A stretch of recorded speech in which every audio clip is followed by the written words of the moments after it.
Okay, this is NVHA 060014, our 213th interview overall. It is June the 2nd, 2006, and we're in Anderson, Indiana at the home of Tom and Molly Robinson. First of all, I'd like to thank you for allowing us to come and do this interview. Yeah, you're very welcome. Okay. Glad to have you. Well, thank you. Well, we'll start off with the easy stuff. Yeah. What is your full name?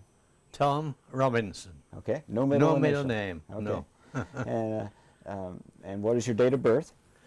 5th of July 1920. Okay. And what was your rank at discharge? Gunner. Gunner? Okay.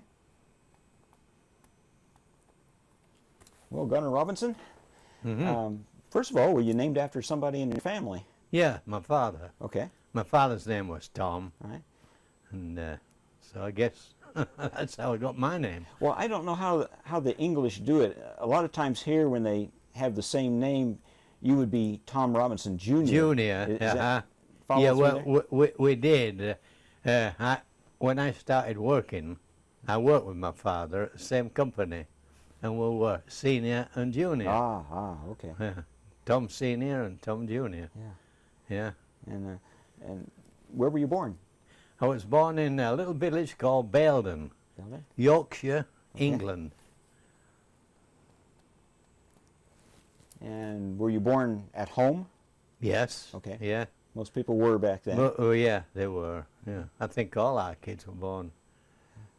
My brothers and sisters, you know, they were all born at home. Okay. Yeah. Well, I take it your mother was there at the time. Yeah. What was her name? Yeah. Ellen, or Nellie, Okay. and maiden name was Shuttleworth. Okay. And How do you spell that? Shuttleworth. SHUTTLEWORTH.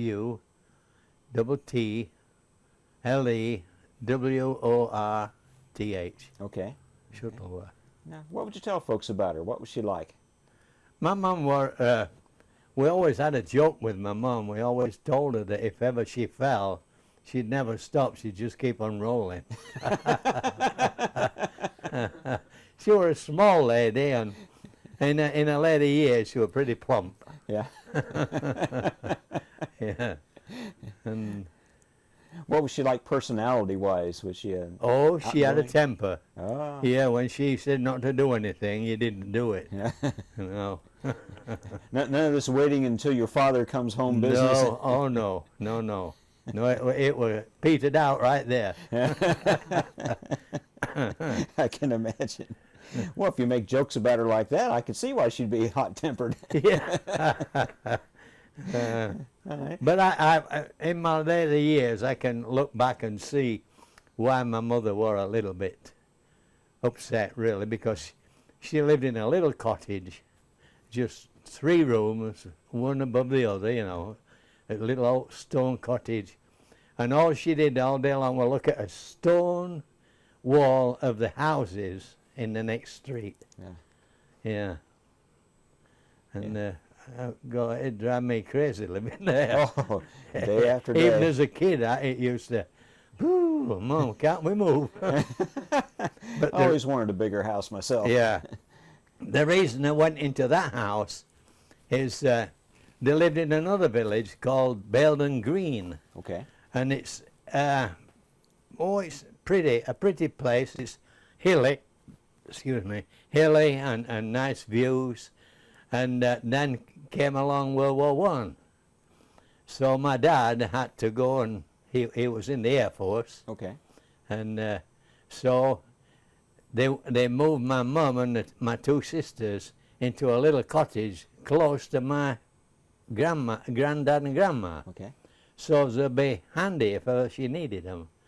And that's where they ended up in number 1 Junction Yard, Okay. Belden Wood Bottom. That was the address. I see. Okay. And so they stayed there, several years. Well, I was born there in the house. So were my sisters were born at Belden Green. So your dad was Tom Robinson. Tom Robinson. And he was in the Air Force? In the Air World War I? Force. He was kind of a mechanic. He repaired the planes when they got shot down, and you know, did that kind of work. That's interesting. Yeah. That's interesting.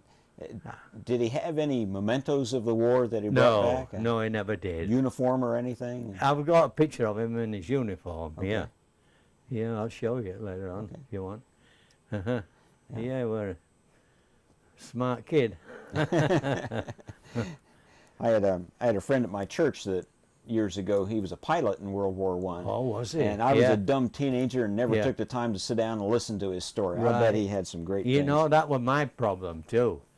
I never did ask my dad any of his experiences in the war, and he never did tell us either.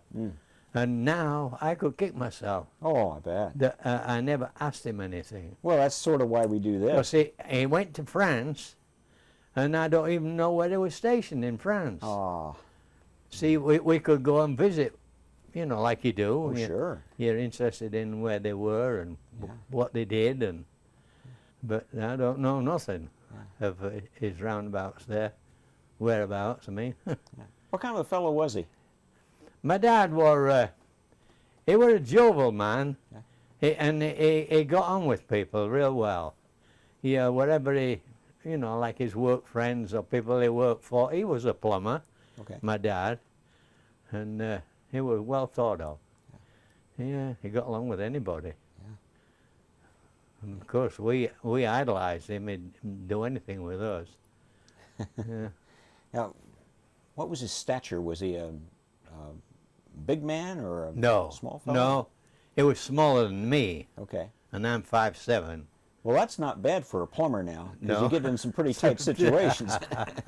Yeah, that got me into a lot of mess. Oh. Wanting a little guy to go in that hole over there. Okay, Tom, come on. Let's have you. Our neighbors had a problem. He locked his garage up one time, and they came down and got John, and they had this little dog door. And Yeah. John was the only one in the neighborhood small enough to So climb I'll through get there. through it. But he saved the day. I always said that they pushed me through the little holes into the crawl spaces Oh, yeah. to get rid of the snakes and rats. And You have brothers and sisters. I had 2 sisters and 1 brother. Okay, give me their names and a little bit about each one. Okay, Ada was my oldest sister, and she worked in the woolen mills in England. Went to work at 14, like we all did, and she didn't get married until in the later years. And she and I were real good buddies. You know, we had a lot of fun together. And she, like I said, she didn't get married until later years. Right. And they hadn't been married long before her husband he had to have his leg taken off Oh, for, what's that? I Gang- can't think of the illness. yeah, gangrene or No, it might be gangrene. But then, diabetes maybe? huh? Some diabetics have that Yeah, problem. diabetic. That's it. And then he had to have his other one taken off. Oh my. And that really spoiled her life, Yeah. you know. And he finally died. And that was it. She lived this, you know, pretty quiet life after that. Yeah. Because she missed him awful. Oh, I can You imagine. know, he was on her mind all the time. Then my other sister, Florrie, she had TB on her spine in her teens, Right. and she had to be in a plaster cast all the way over her body. And I'd forgotten how long, quite a long time she were in that cast. And but eventually she got well, and she's a pretty quiet girl, was Florrie. She didn't have any boyfriends or, you know, normal carryings on like the other kids. But I loved her anyway. She was a nice kid. Did she ever get married? No, she never got married. Hmm. No. And- Then of course there's me, who got married after I came home from the army. Okay. Then I had a younger brother, Bill. He was in the Duke of Wellington's. That's the Yorkshire Regiment. Okay. And he was a corporal in the Dukes. And he died 2 years ago. That's his watch there. And I wonder, did your sister have any trouble working in the mills? It would seem to me like you'd have problems with your lungs with all the lint and dust coming off. no, of those. they never had any problems with the lungs. Okay. No, like you said though, the only trouble thing that they had were the floors was real oily with all the wool and then in them days all the machines were driven with a big belt. Okay. From a powerhouse, All right. boiler house, you know, way down, and sometimes these belts would break, and you better dodge down and get out the way of them. I'd reckon. Because I guess they killed a few people. Oh my. Yeah. Wow. And but I think that's the only problem that Ada and Florrie had. Florrie worked in the mill as well Okay. with Ada. Yeah. So am I saying right? Is it Belden? Baildon, B-A-I-L-D-O-N. Okay. That's in Yorkshire. Belden. What kind of a place was it for a young boy growing up? What Great, did you do? oh, for fun? wonderful place. We used to have the moors. You know what the moors are? Yes. Well, they were only about a mile away from where we lived. Okay. Of course, we used to go and play on the moors, and they had a golf course there on the moors, and we get an old golf club and a couple of balls and bang away at them, much to the annoyance of the golfers. Did you ever take it up? Huh? Did you ever take it up yourself? No, I later wished on? I had. I've always wanted to play golf, and somehow it's missed me. But on these moors, I were real keen on farming. All my ancestors were farmers, and I guess I have it in my blood. Yeah. And there were, over the moors were a little village. There'd be about 8 houses all in a row. Okay. And there were a farmer there, down in the bottom there. He used to, you know, sell his milk and whatnot. But he used to let his cattle roam onto the moors. And of course, silly us, me and a friend of mine had to go out and round them up and bring them back to the farm, which was quite a job, I'll tell you. Well, I reckon. Yeah, but I still loved it. Yeah. Then we helped him to make hay in the summer, but no modern machinery. We're all done with a rake and you know, a scythe, whatever you call them, that the guys use. But we liked it real lot. I've heard fellows say they hated to put up the hay in the hay the mow, loft, in the loft, because it was hard so work. hot and Yeah, they had to put a fork in the hay and throw it up into the, you know. so you'll be all sweaty, it'd be sticking all over you. Yeah, yeah. Loved it though. Loved every minute of it. Yeah. I wish I'd have been a farmer. I always wanted to be a farmer. Yeah. Well, I think my dad was the first person in the Robinson family to pull away from farming. Okay. Yeah. Yeah, my grandpa was a farmer. Yeah. He was happier there than any place he'd ever been. Oh, yeah. There's a piece about it. It's wonderful. You're out in the open air all the time, and it's amazing. Man, I loved it. Yeah. Just loved it. Did you have any creeks or rivers nearby? Yes, yeah. We had the River Aire, Okay. and that runs through not far from the village, where we used to go fishing when we were kids. But our fishing were a jam jar, and we used to put a net over the top, and then put string around and bind it, and then make a hole in it. Yeah. And then push bread through there, and throw it into the water. Wow. And pull it out, and it'd be full of little tiddlers. How about that? I'd never heard anybody fishing that way. Yeah, oh yeah, well all the kids used to fish like that in England. Huh. Yeah. Needless to say, we couldn't eat them. No, no. Oh, it'd be just done for the fun anyway. Just done it for the fun. Yeah. Sure.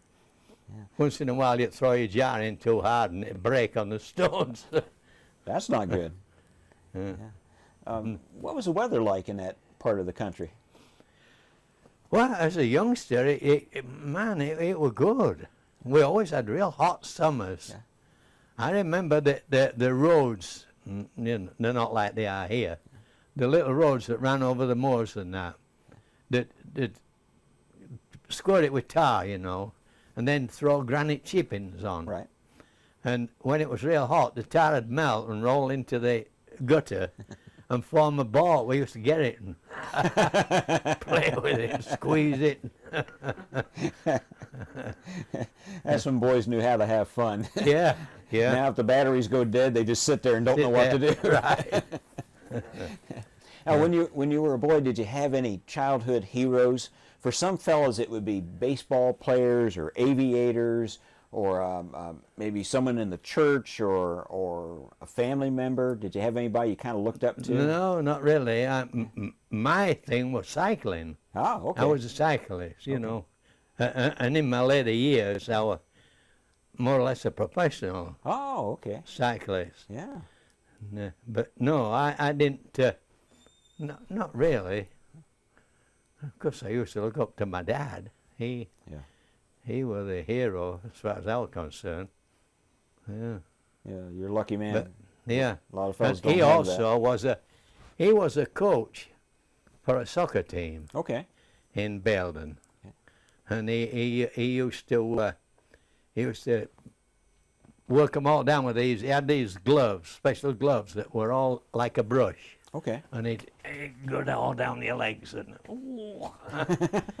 yeah, and he'd do that to all the boys that were in the team. Yeah. And then my mother had the hardest part.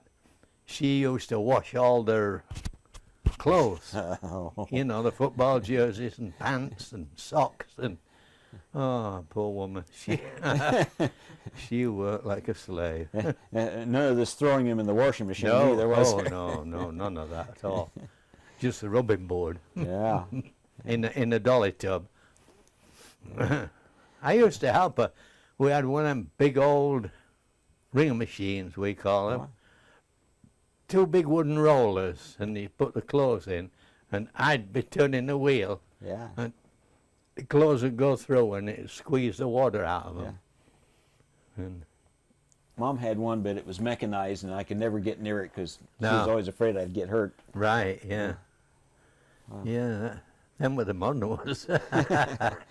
Now, where did you bike race? I raced in England from a town called Wetherby Okay. to York Okay. on the, Wetherby York Yeah. Road. Yeah. And it was a 25-mile race. But we went halfway, turned around and came back to the starting point. Okay. See, 25 miles. Yeah. And I had 6 friends. We all, because there's a lot more besides us that were racing. Yeah. And you set off at 1-minute intervals. Time trials. Time trials, Okay. yeah. Yeah. Yeah, that was a lot of fun. I used to train about 4 nights a week. I would ride 30 miles every night, rain, whatever. And see, you always train over the distance that you're going to race. And I used to ride over into a place, over the moors to Ilkley, Okay. which was, a gorgeous place. Then all down the valley, back into a place called Otley.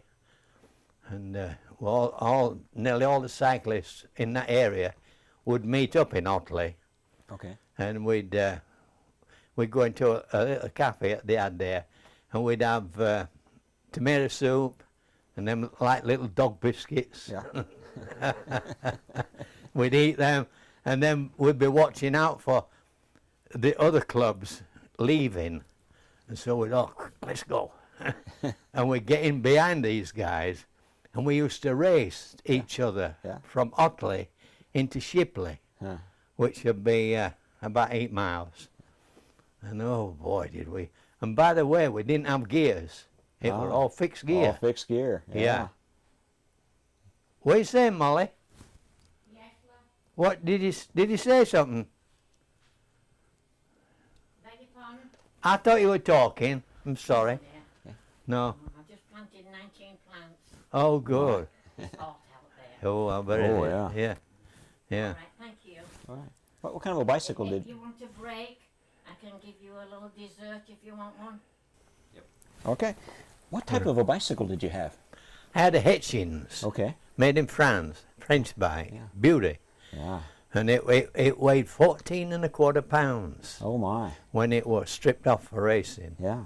And it was all chrome, and it had the curly back end, you Uh-huh, know, okay. that came down like that. And then the part that went over to the crankshaft, that was to bring the wheelbase in. Yes. Because the shorter the wheelbase, the better it is. Because you're not pressing down and spreading the wheels. Right. See, and yeah, how it were. But I didn't get that until almost for the time for the World War II to begin. Yeah. Before that, I had a BSA Okay. bicycle, which were a good bike. I raced a lot on that one. And but like I said, there were 6 of us, and we were disappointed with the times that we were doing. You know, we weren't getting anywhere. And so we had a brainwave. And this is how I came to be in the army. We said, right, we'll join the Territorial Army. That's like your National Guard. Okay. And with the gratuity we get, we'll pool it and buy an old car. And then we'll strap the bikes on top and ride out to the race. And we'll be nice and fresh to race, you see. But old man Hitler had different ideas. we never did get the car. We were mobilized and we were in the army. Oh boy. You're in the army now, boy. Yeah. Well, I'm going to have to hook you up with Bill Howard. He raced bicycles. He Oh, lives did here. he? He still has his old bike. Oh, I wish I had mine. Oh, it's a dandy. Oh, yeah. It's yeah. a dandy. Yeah. Huh. And he's quite a guy. You know that. Anyway, it's probably, I won't tell you because it'll be coming further on in this story, I guess. And, so, yeah, I was really disappointed in that. I'd made up my mind I wanted to be a professional cyclist, and I wanted to own a bicycle shop, you know, to do repairs and so on. Instead of that, I was a stinking old plumber, which I hated. I didn't like that job at all. Yeah. Other than that, I wanted to be a carpenter. Ah. You see, I do a lot of woodwork. I've got a nice workshop at the back there, Okay. and make all kinds of things. Those are all wood. interesting occupations. Any of Yeah, them would be. yeah. I love working with wood. Yeah. Now, where did you go to school? It's a school called Saltaire Road School, Okay. and that's it's where Molly used to live in another little village called Saltaire, and of course they had a school there, Saltaire Road School, and that weren't very nice. Our teachers were terrible in them days. Oh yeah, they were awful. Didn't know what they were talking about, or strict No, disciplinarians? strict, real strict.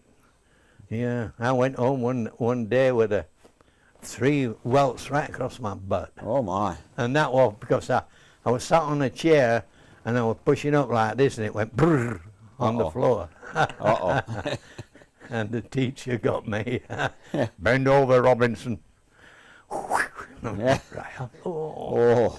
And I didn't tell my mother, you see, and because I couldn't sit down without getting down real easy. Yeah. And my mother said, "What's the matter with you?" I said, "Oh, nothing, I'm all right." She says, "You drop your pants right now." And she looked at my butt, and there's these red lines across. Oh, they weren't nice. A lot of them teachers were kind of bullies. And, yeah. Now, when you got it at school, did you get it again at home? No, All right. No, Ah. not like that. I didn't. Yeah. No, I know he because was. the evidence were there what the teacher had done. Didn't need to add to it. any. No. No. Now, how does the school system work? Right now we have first grade through fifth or sixth grade, Yeah. and then they move on to another school. How did it work there? Similar thing. Yeah. But we only went to school till we were 14, Okay. and then of course we had to leave and go to work All right. because the money was scarce in them days, and mums and dads wanted your kids out to work as soon as possible. Okay. So that brings some money in. Yeah. And but me, I went into apprenticeship right away, plumbing, and I got hardly any pay at all. You know, because I was an apprentice.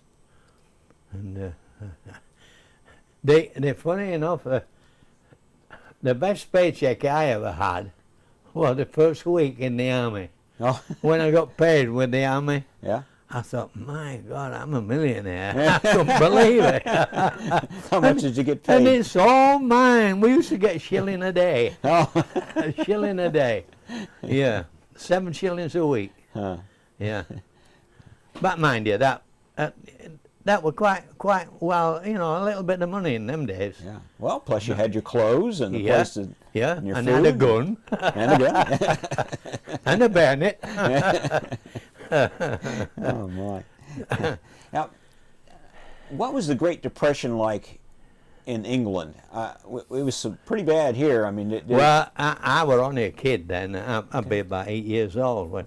So I don't know much about it. Okay. The only thing I know about it, the local mill, they had all pickets outside, you know, and there were lots of fights with police, and we used to get on a big high wall, us kids, you know, and watch them all. Oh, go on, go on. Having them fighting and whatnot. And that's about the only thing I know about that. Yeah. you said your teachers were bullies. Were there any that were good that you had? Oh yeah, we had good teachers. Yeah, my favourite teacher was a woodwork teacher. He was teach woodworking. Okay. And Do you remember his name? no, No, I don't. No. Gosh, I was 14 at the time. Yeah. Well, no, I'd be 13. But he was a nice guy. He had a lot of patience. And he'd teach you all how to sharpen planes, how to sharpen chisels, and all that kind of stuff. How to make dovetail joints, and good. He was a nice fellow. Them days were French polished. There wasn't none of this. Well, that stuff that you paint on. Varnish or Varnish or and shellac and yeah, there wasn't any of that then. He had to rub it all with, it was linseed oil, okay, linseed oil. and you made a rubber out of it Yeah. in a piece of cloth, and you dip it in the oil, and then it keep going onto the. Yeah, it took you ages to do it. Yeah. Yeah. It all depended what kind of a finish you wanted. If you wanted a real good glossy finish like glass, man, to do that tabletop there, it'd take you at least a week. Wow. Uh-huh. But it'd be worth it when you get it done. Yeah, yeah.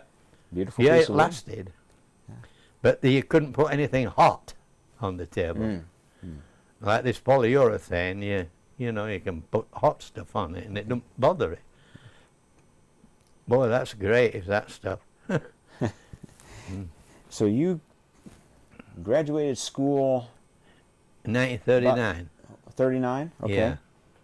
1939. And then No, I'm sorry, I'm wrong there. 30. That's when the war broke out. Oh, okay, 30. It'd About be 36, wasn't it? Or 34? 34, that's 34, right, okay. 34. I'm sorry. Okay. Yeah. 1934. So you went into the plumbing profession right Yeah. out of school? Right out of school, All right. yeah. And did you remain a plumber the whole time? Uh-huh, yeah.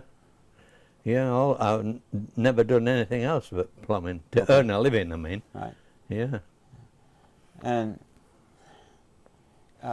were You see, in them days, you had to serve a 7-year apprenticeship. okay. Now these come and call them helpers. They come in and you know, working on new houses and that, and within a year, they're fully qualified plumbers. That's ridiculous. You don't know what they're doing, but they're fully qualified. Right? Yeah. Fully qualified means they can write out the paperwork to charge the customer. Yeah. Oh boy.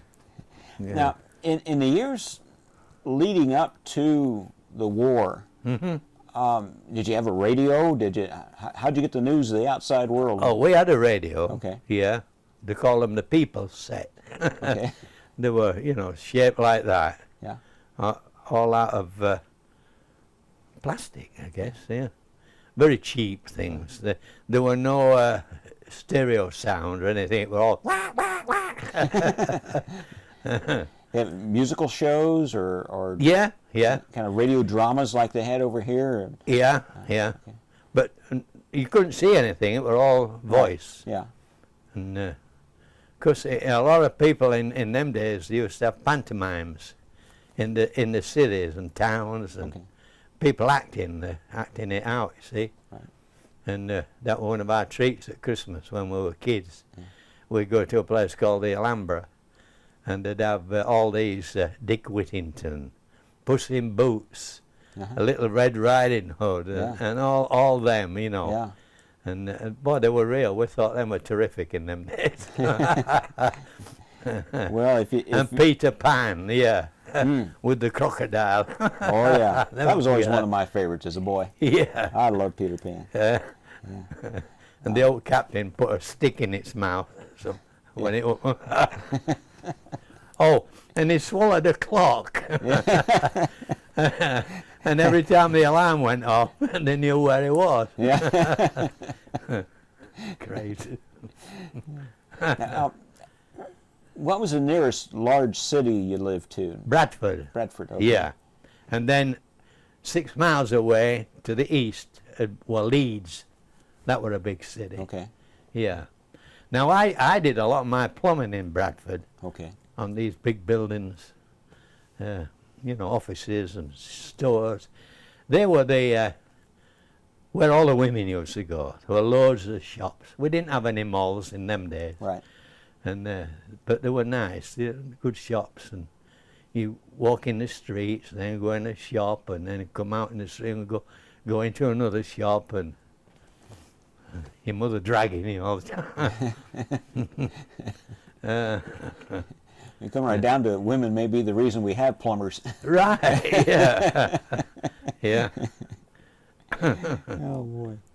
So, did you pick up on Hitler coming to power and world events like that? Were you aware of that happening? That's why we joined up, really. Okay. Plus bicycle racing. Oh, sure. But we knew we'd have to be going in the army. Okay. So we killed, you know, 2 birds with a stone, as the saying goes.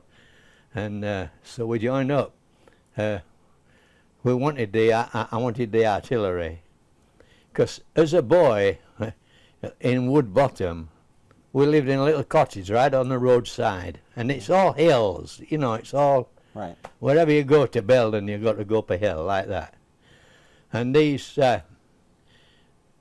artillery unit used to go up onto the Belden moors to practice. Okay. And it were a full battery of guns, which is 4 guns in a battery. Yes. And each of these guns were pulled with 6 horses. And, you know, I would be in the house listening, and I'd hear this clitter, clatter, clitter, clatter, clitter. And I'd say, Mum, they're coming. And so I'd run to the top of the street, and there they are. Beautiful horses, all shiny, and, you know, the harness all polished, and sparkly guns at the back. And there were 4 of them. 4 lots. So it took them quite a while to go by, because they were going up a hill like this.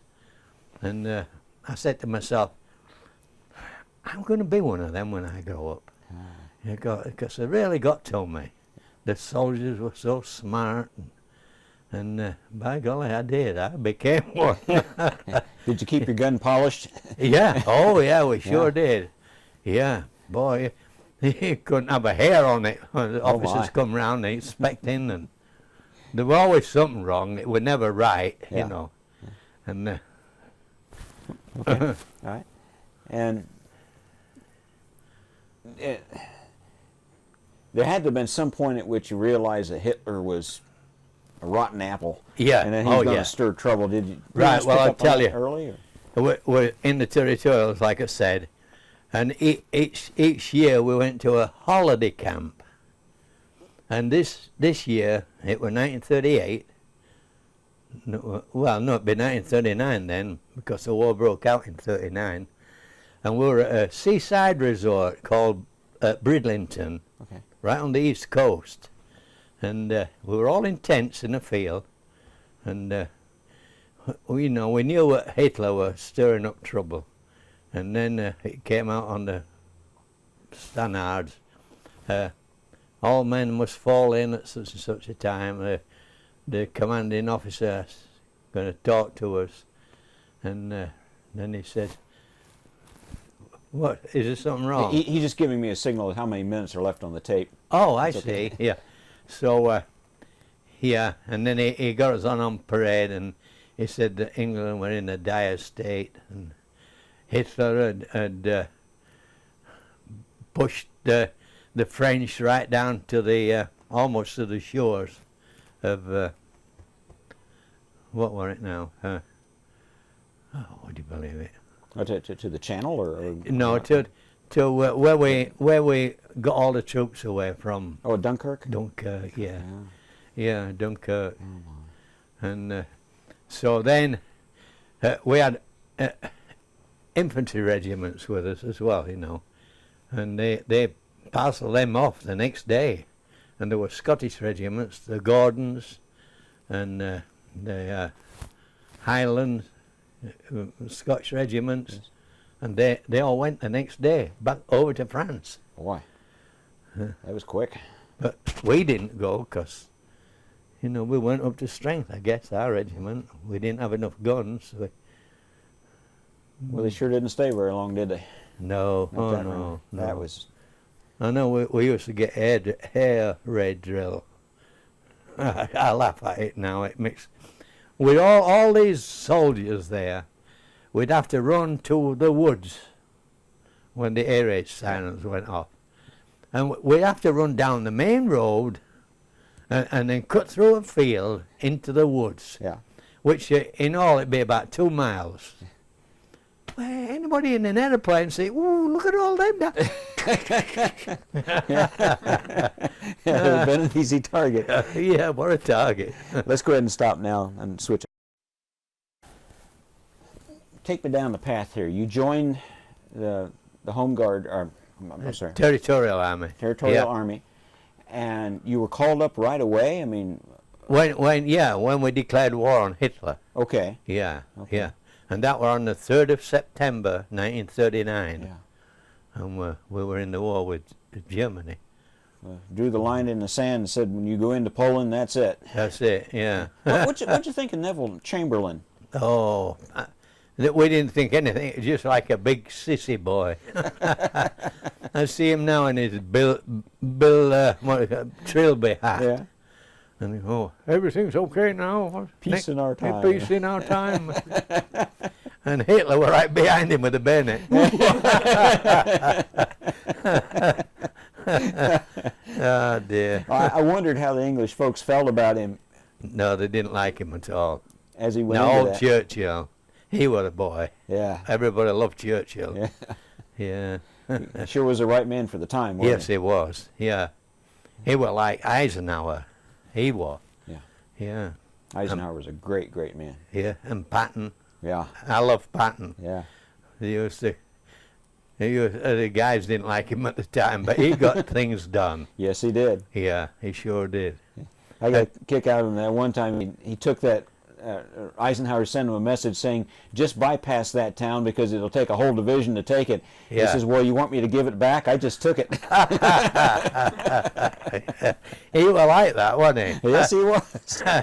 Oh, drove the C-47 pilots crazy because they could never keep them resupplied. They were just flying all the time. On. Yeah, and they were in competition with our boy, our general. Montgomery. Yeah. And they didn't get along well, did they, together? But they were each of them racing each other. Yeah. Oh, boy. Yeah, well, I like Patton. Now, what about the basic training? What was that like? Did you go someplace and... Oh, yeah. We went all over, went to a place called Reedsdale, nearly in Scotland, and that were a massive moor. You know, nothing on it at all, just a few sheep, I guess, but no houses or anything. Yeah. And that were an artillery range, big one. And we went up there practicing. They had the tanks being pulled by a pulley. You know, it'd be just a piece of plywood, shaped like a tank, and be pulling on a pulley, and then it'd disappear. Huh. And you had to shoot that with open sights on a gun, which you never do really, only for shooting at tanks. And I was a gun layer. I pulled the trigger all the time, see, whenever it were fire. And I used to get these tanks in the open sights there. I got about 2, I think, out of 6. But it was lovely. I loved it. I loved the artillery. So how did that particular battery work? You had a loader and then someone who aimed it and someone else who fired it, or was it? I was the aimer and fired it as well. Yeah, number 3. All right. There's, number 1 is the sergeant in charge. Number 2 is Ernie Ackroyd, my buddy, that put the elevation on. Okay. And then I'd put the line on. I look through the dial sight, you know, like with these guys that go out. Hey, I'm losing my memory. And I'd get the crosshairs on the whatever I was focusing on, and then seeing. Yeah, well, oh, it was super. Did it have much of a recoil to it? Oh, yes. The 18-pounder was the worst, and it was the smallest gun. But the crack of that thing would blow your head off. Oh, yeah. I had a watch and I had it up like this on the trail, the gun trail, shield. And then I fired the gun like that, and it blew my watch all apart. The works and everything. Holy smokes, wow. And my ears went... Oh, I bet. Did you keep cotton or anything in your ears? No, we didn't have earplugs or nothing in them days. Yeah. No, that's why we've all got ruined ears. Yeah. Yeah, I can't hear a thing in this one hardly. Only thing you can hear are those kids in those cars going down the street with those loud radios. Yeah. You turn your deaf ear to them then.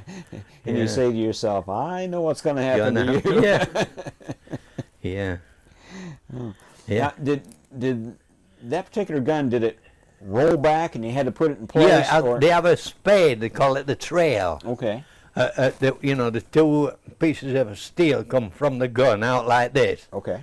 Like girders. Right. And fastened to them is this spade. And when you fire the gun, it lifts up and, sends that spade into the ground. Okay. And that's good. It's anchored then, you see. You've got to watch it the first round that you fire, because you can get hurt, with the thing rolling back. So they do go back pretty fast, too. Yeah.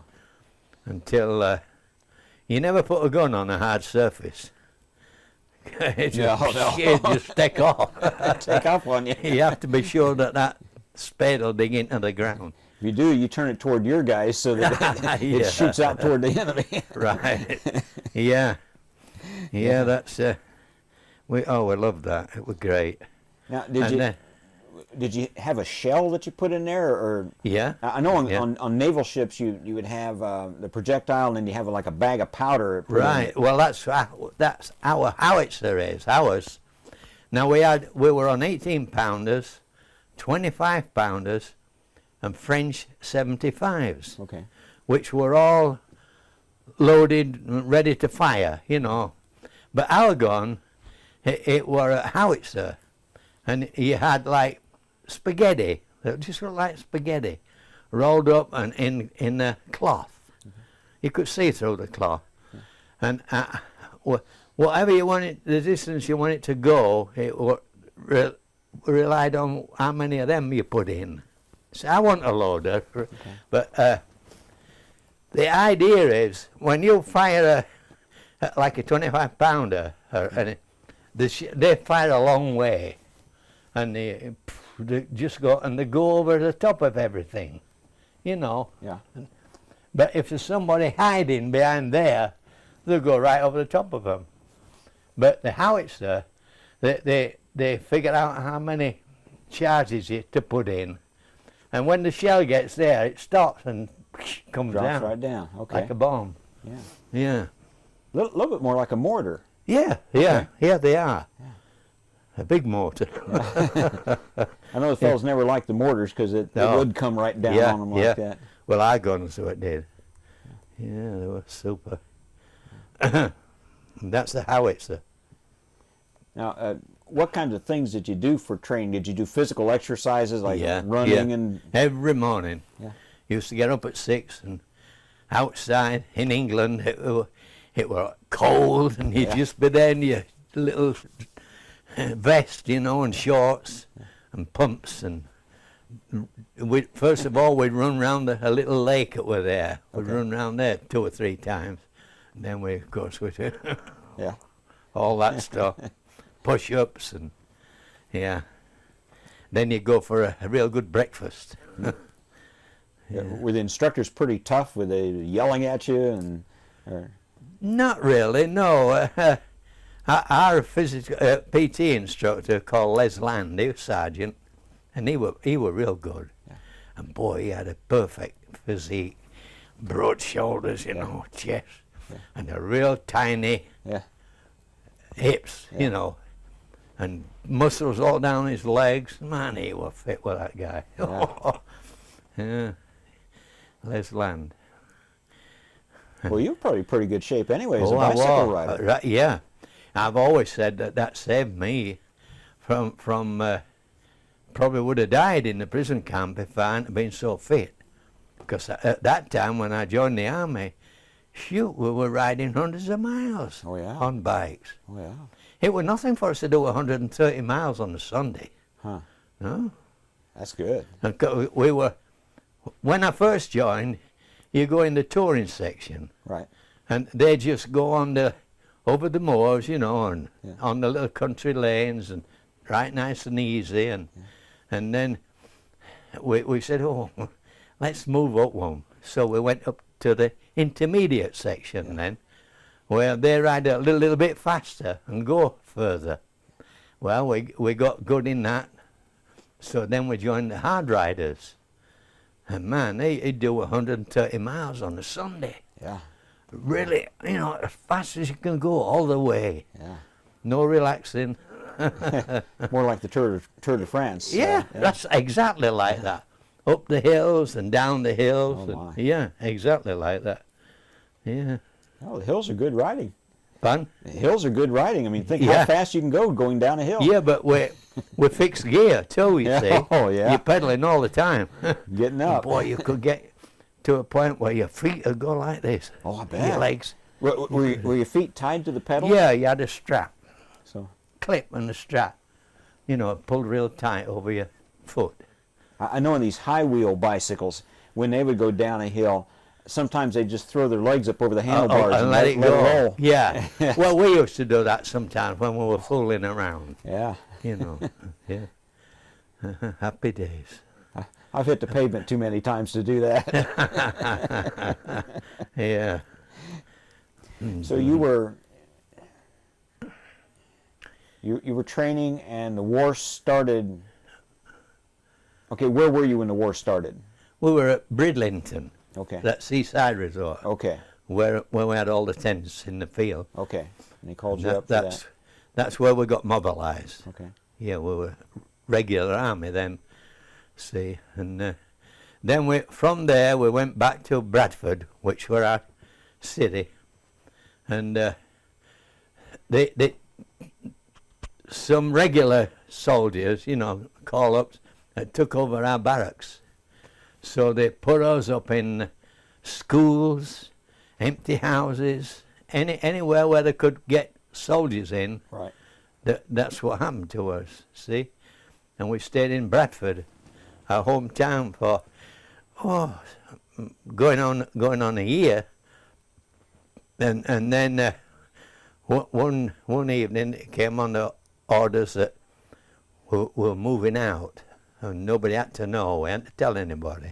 Everything were all hush hush, and not like it is here. Gosh, they tell you, hey, we're coming over and we're going to bring. No, they tell them everything they're going to do. Yeah. That amazes me, because everything was, well, hush hush in World War II. He told nobody. He told them nothing. Yeah. And anyway, we were put in army trucks, and we were moved out into the country, a place called South Cave. And there we were in canvas again, tents.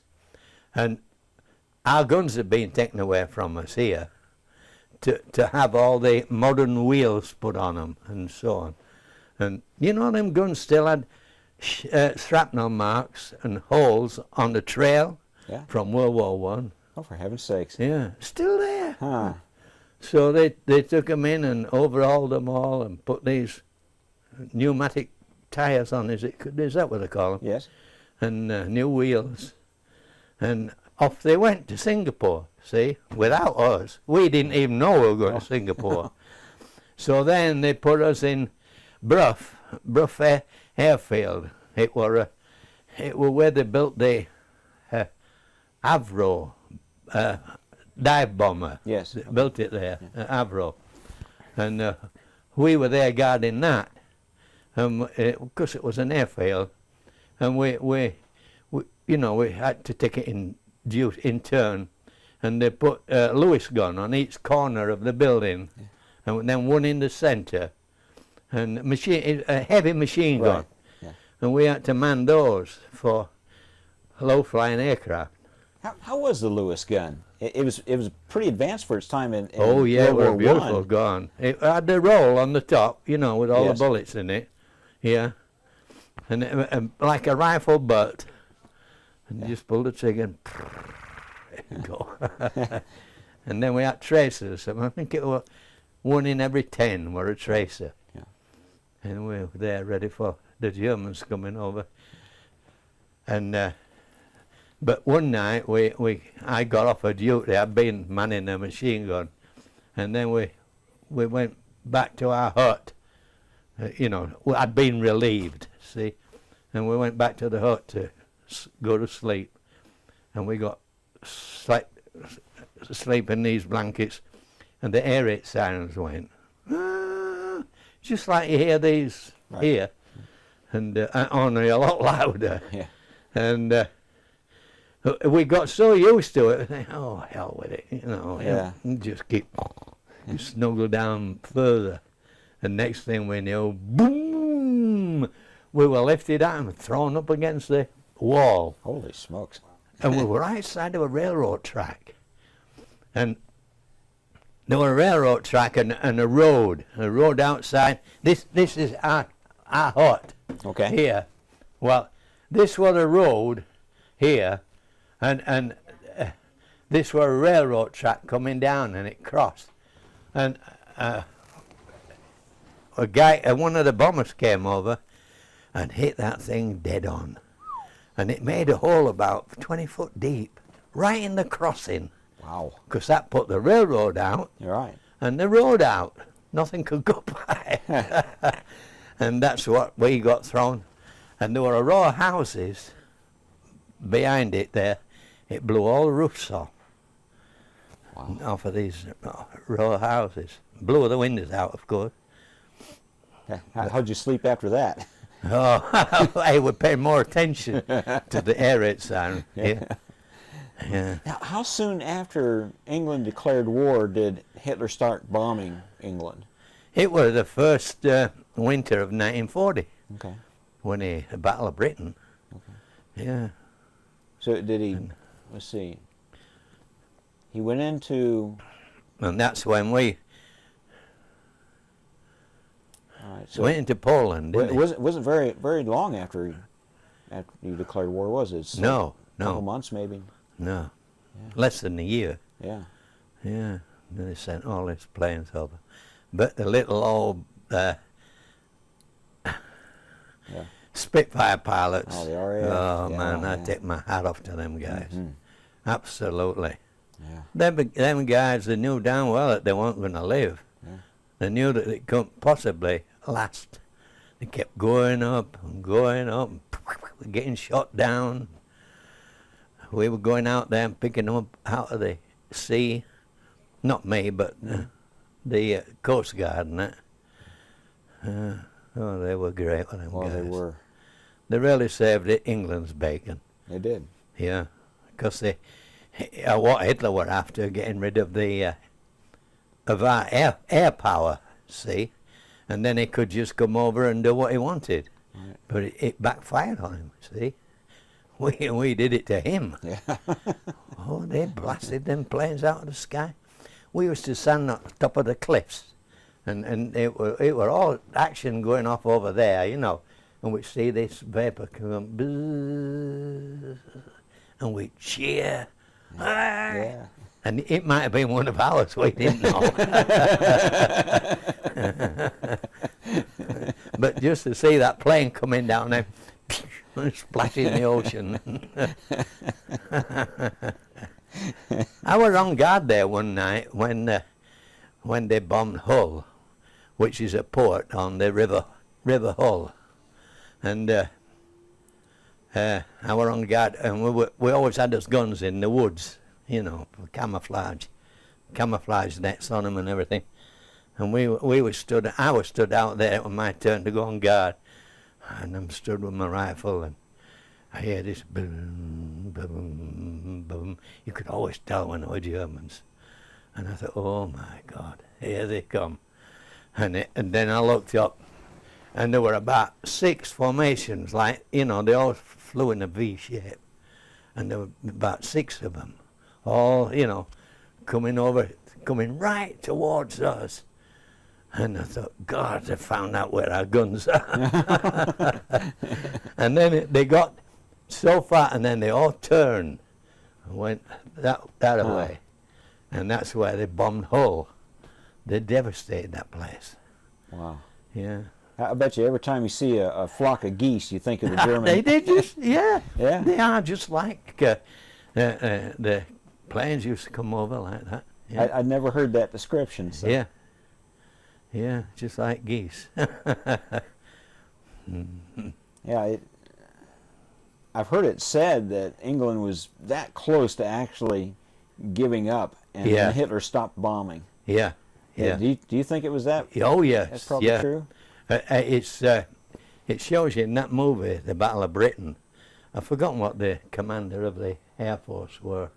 He was a very stern man, and somebody were asking him, you know, how long do you think you can hang on? And he said, we will find out by tomorrow. And that's the time where they brought every plane up out of England to intercept the German bombers, and they blasted the hell out of them. And so then they all went back. We lost a lot too. And then they're all waiting for the next, come over every night, you see. The next night, nothing. Huh. And the next night, nothing. Wow.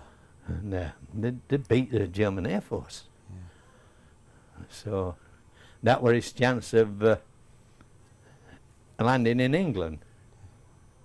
Yeah. Wow. Lovely.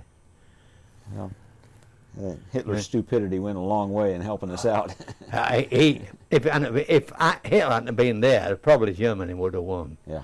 Because he had some crazy ideas.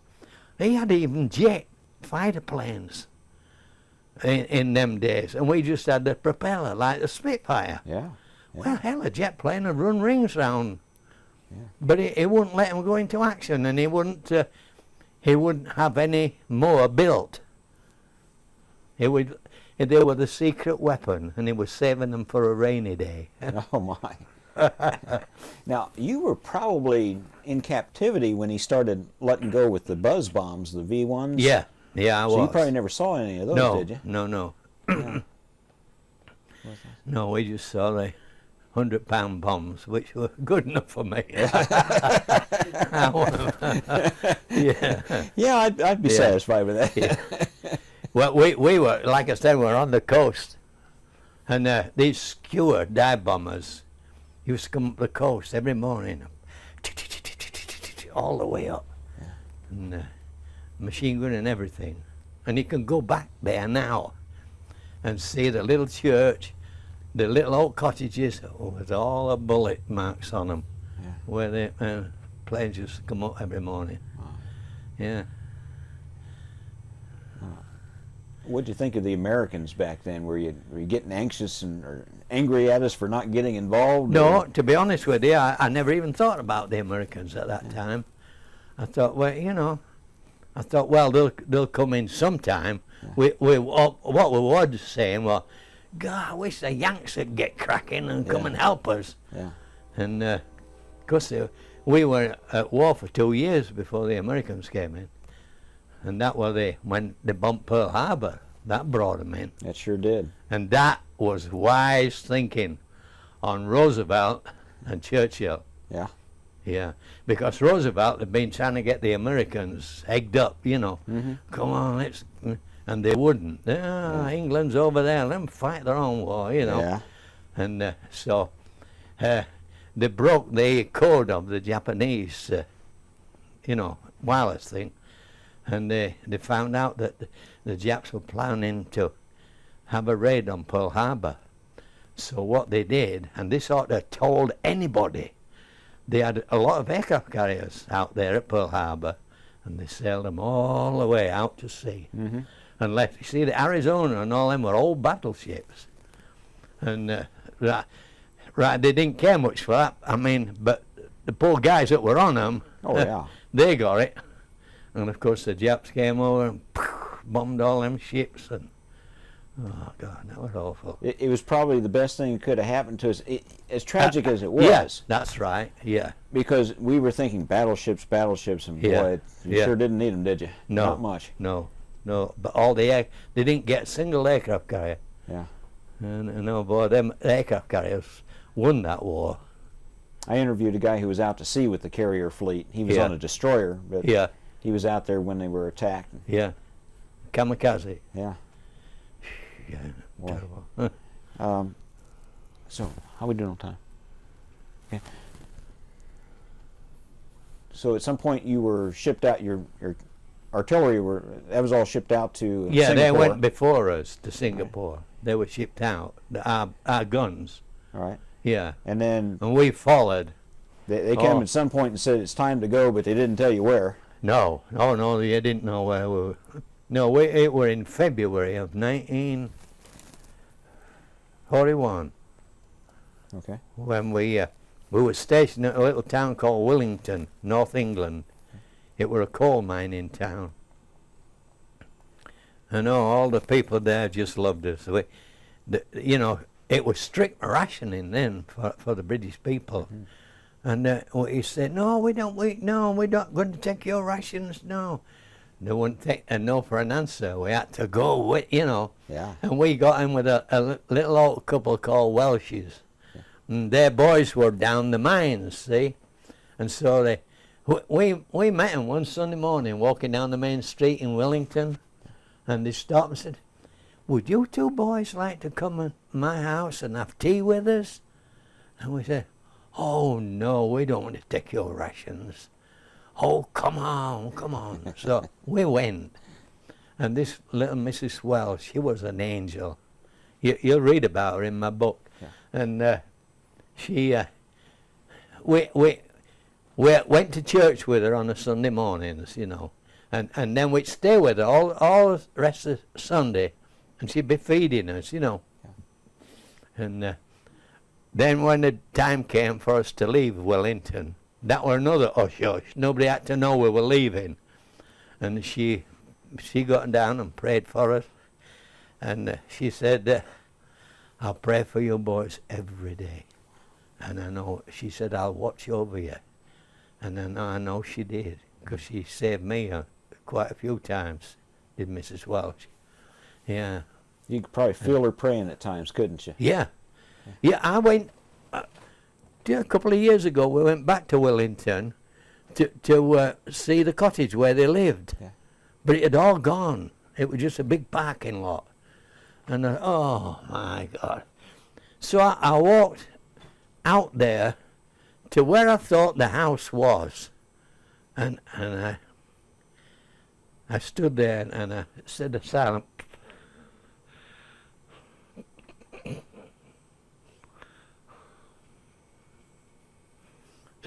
prayer.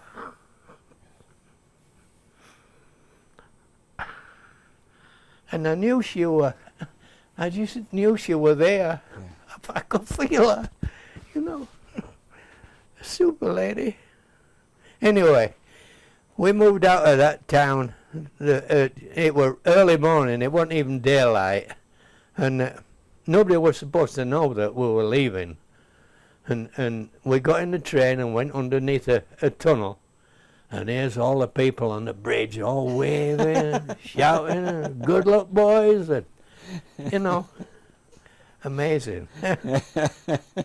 Oh, God. Wonderful people. The German spies probably told them you were going, so they... Yeah. Then from there we went up to Glasgow. Okay. The docks at Glasgow. I know that were a busy hub there. All you could hear were hammers, bum, bum, bum, all day long. Guys building new ships. And we got on, we went by train, and the train pulled right down the dock side, you know. Yeah. And there's that ship. And we got out and I thought, God, what the hell is that? And I'd never seen a big ship before in my life. Yeah. And it were a monster, it seemed to me. And then I looked on the side, Empress of Japan. Huh. We should have got off that silly thing right there. I'd reckon. And gone home. Anyway, we got on the Empress of Japan. And we didn't sail for a few days. We were all practicing to get into hammocks. Have you ever tried getting in a hammock? In a rolling ship, too? No, it was docked. Oh, it's docked. Yeah. You get hold of the end and you pull yourself up and cock your legs over. And most guys would roll up back over the other side. We finally mastered it, you know. And then when we went out to sea, the rolling of the ship, you'd be laid in your hammock and, oh boy, it just put you to sleep. It was gorgeous. Now, were they stacked maybe 4 or 5 high above each other, or? No, not where we were. Okay. We were on one of the upper decks, under cover, and there were just rows of them strung from the rafters, you know, and yeah. And then when we got out to sea, like, you know, when it started to roll and rock, and oh boy, that's when all the guys were sick. And how'd you handle it, dude? Never got seasick. Did you really? Never. I loved it. Loved the ocean. Yeah. I used to be getting double rations all the time, and guys couldn't eat the meals, so. That's a good deal. Yeah. You're like being the only millionaire during the Great Depression. Right. What you could buy up with. Then we set sail, see, January 41, yeah.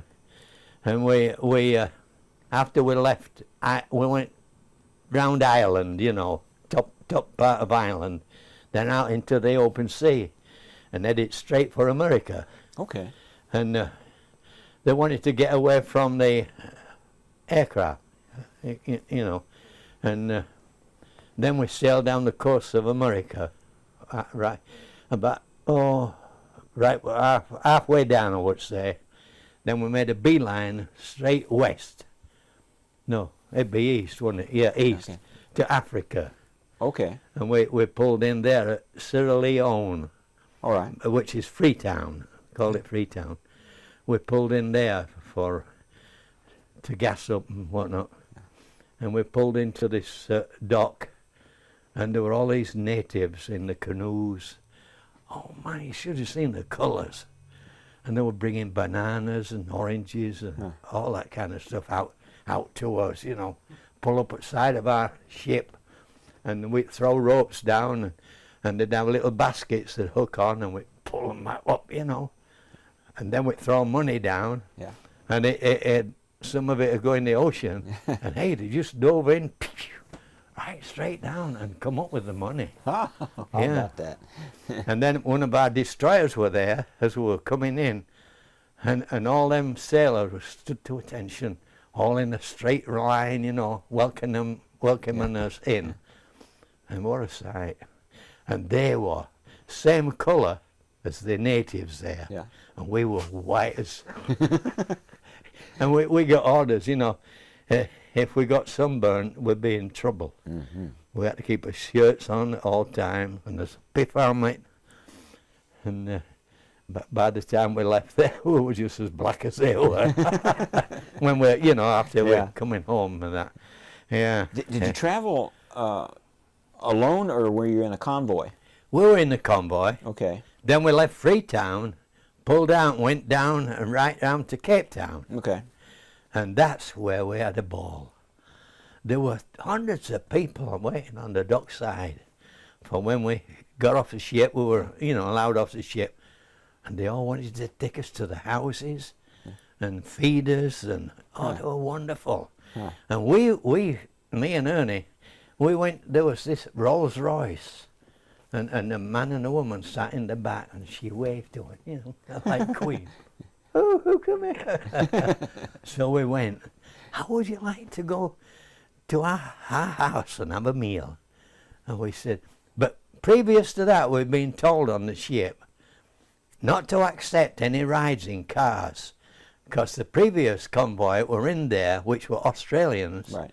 A lot of them are being killed by fifth column, you know. And so we said, I looked at Ernie and he looked at me, and why not?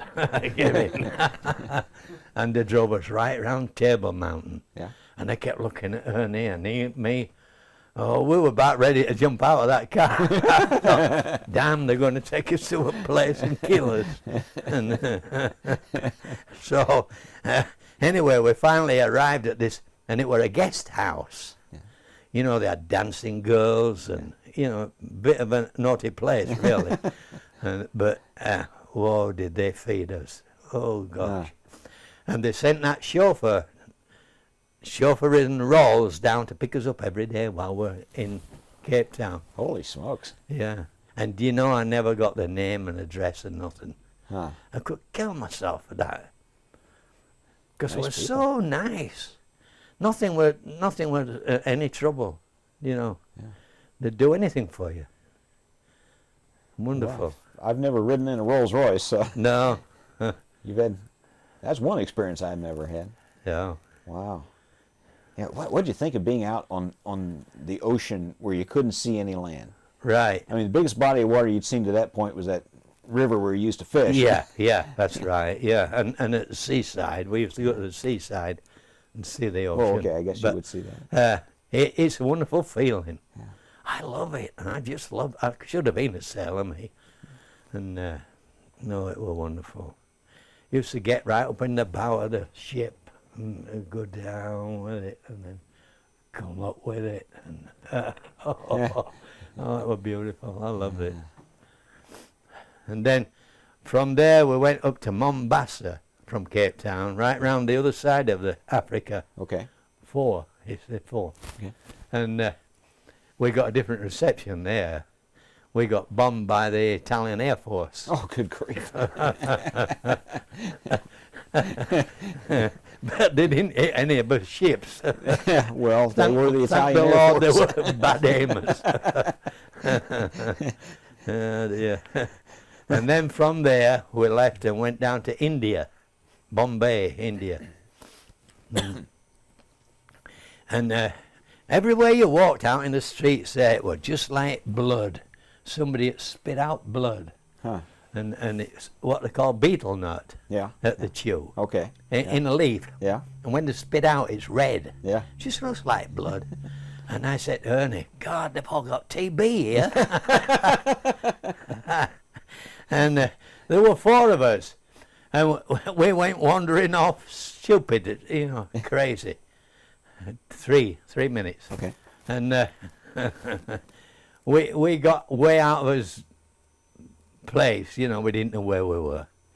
And we were walking down this street, and in the shop windows, there were bars across, and there were women half naked going. Oh. They were all whores, and they were wanting you to, prostitutes, wanting you to go in there and have sex with them for a price. Yeah, you probably pay a pretty good price too. Yeah, you would get VD real quick. But then we walked a bit further, and then all these young kids, like John, all gathered round us, and they were wanting money off of us. So we took his belts off, Yeah.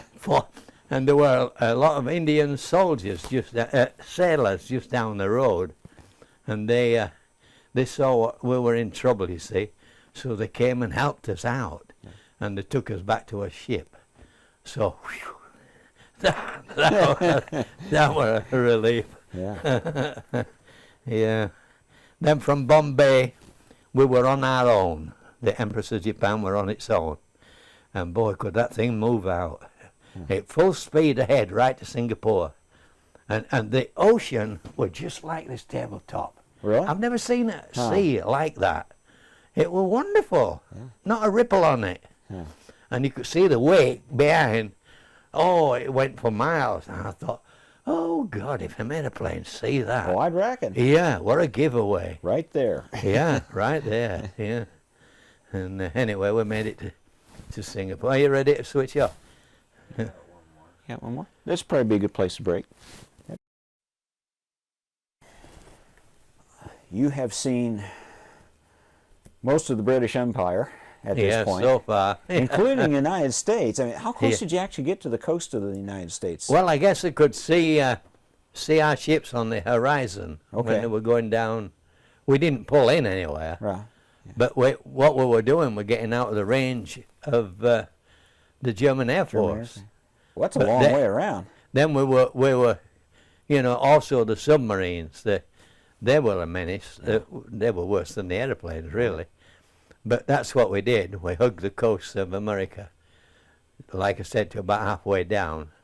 And then, mind you, we're zigzagging all the time, And then we shot across to Freetown, then to Cape Town, then up to Mombasa, still Africa, then over to Bombay, and then now to Singapore. It sounded like you were kind of glad to get away from India.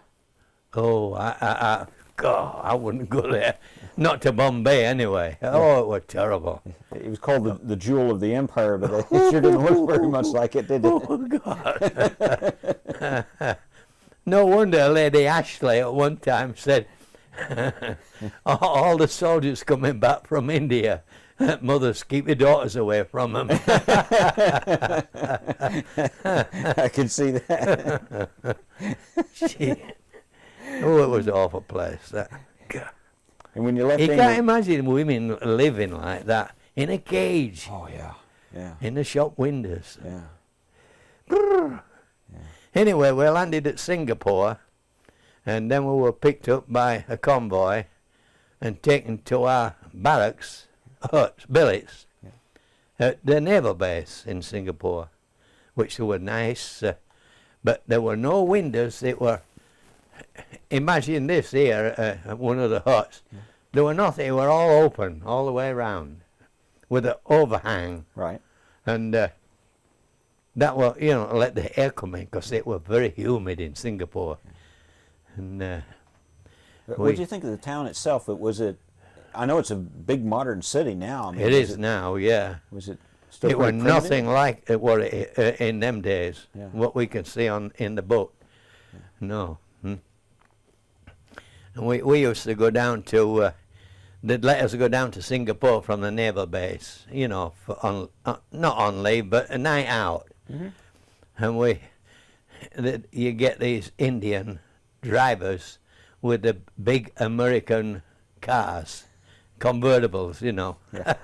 And we used to pile as many guys as we could into these cars. And the guy said, no more. I said, oh yeah, I've got another 2 yet. And we pile in.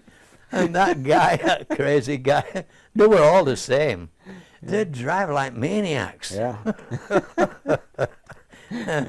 Hey, we're coming here to fight, not to get killed. Yeah.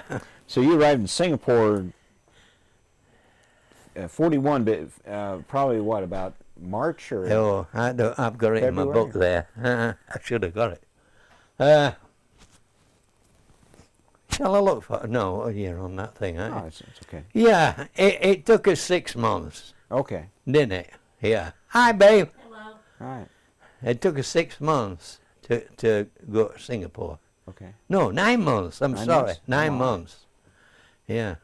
So you got there just about the time the Japanese invaded.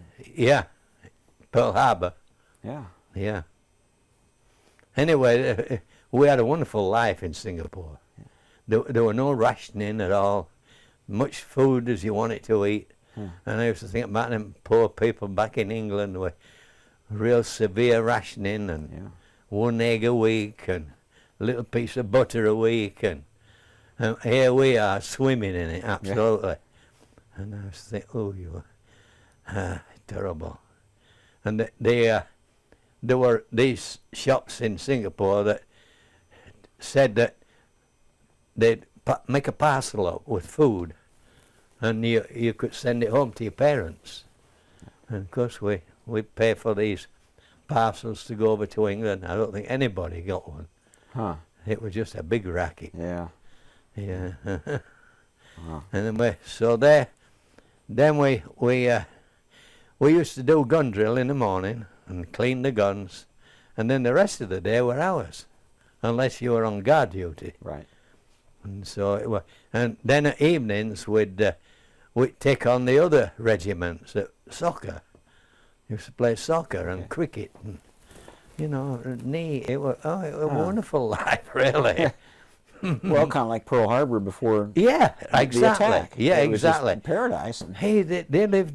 Them people that lived there before, they had a wonderful life. yeah. Just an ordinary soldier had servants, Yeah. chauffeurs, Huh. nannies to look after the kids. They didn't know they were born. Huh. Yeah, but it all ended pretty quick. Pretty quick. Yeah. Now, So- Britain wasn't at war with Japan at this point, were they? No. Okay. After Pearl Harbor they were. Okay. Yeah, they declared war on Japan after Pearl Harbor. All right. Did Britain. Yeah. And so, when we got that news, Pearl Harbor's been bombed. I thought, oh God, we're next. We're right in line for it. And we were. How'd you get the news? Did one of your commanding officers Yeah, tell we you? were on the radio. You Oh, it's know, on we radio. all had radios in this huts and whatnot. Wow. Yeah. And we were in for it then.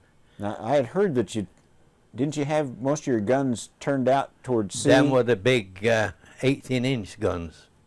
But you were expecting the invasion. Coastal gun. Yeah, you see, brains. It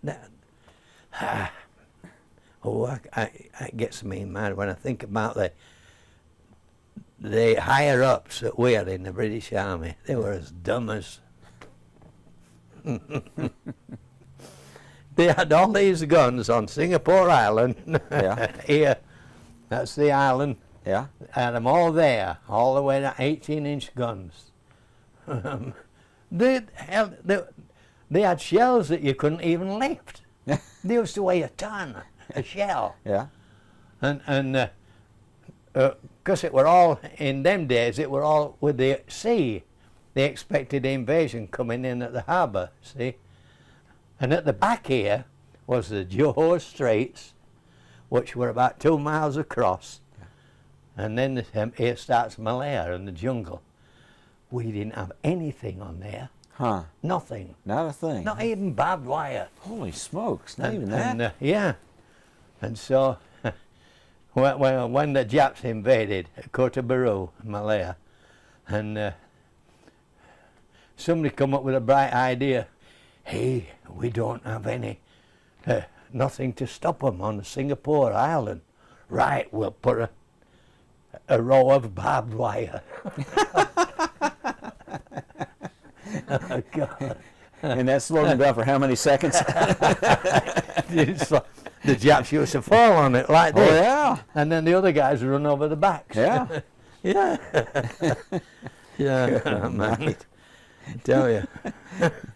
Wow.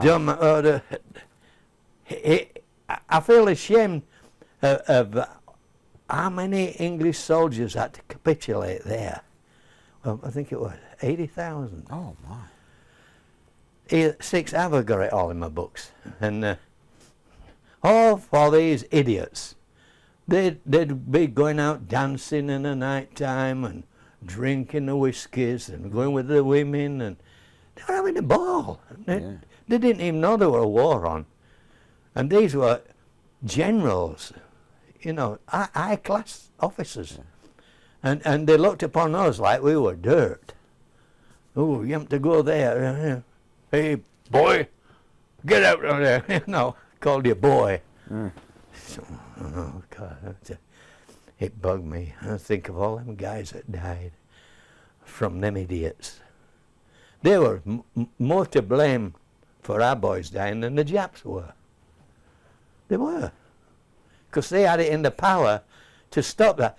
For instance, they asked about bringing tanks over to Malaya. Oh, no, can't bring tanks. They just quagmire down in the earth. It's so soft, they wouldn't be able to go anywhere. Ah. Guess what? The Japs came down Malaya in tanks. In tanks. Yeah. They figured it out. Yeah, they figured it out. Yeah. And another thing, in Singapore, all the shops, most of the shops, were owned by the Japanese. Come to find out later that there were Japanese officers in the army. And they, at weekends, and they'd all set off with their packs on the backs. And, oh, we're going hiking, see ya. Yeah. And they'd set off and they'd follow the animal trails into the jungle, see. And they'd mark it all down on them, made a map of everything. And when the Japs came, they knew exactly where to go. Yeah. Hey, it's no use going there, it's impossible, you can't get through. Wow. Wow. Yeah. And another thing, when we sent pictures home from Singapore, you know how you take pictures. Oh, sure.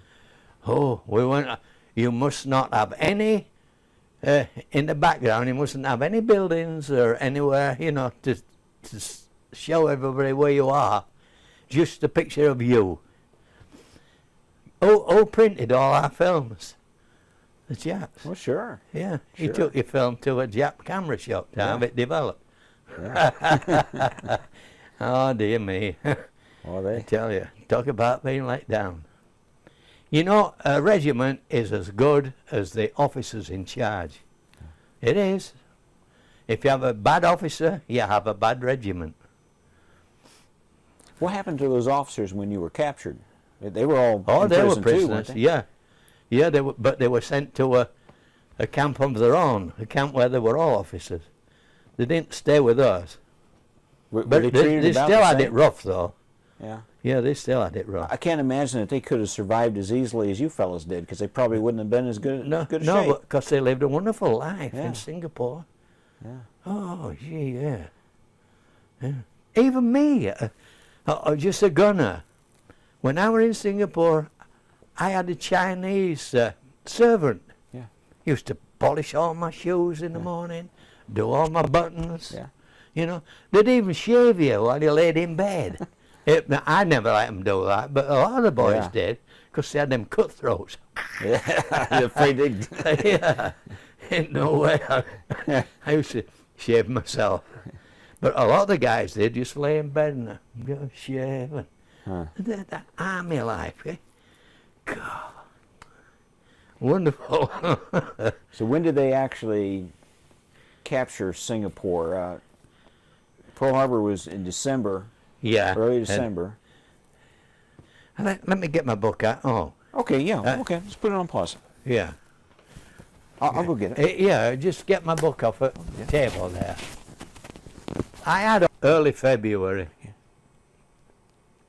All right, so Japanese bombed Pearl Harbor early December and early February was the first time you knew that they were anywhere near you. Yeah, yeah.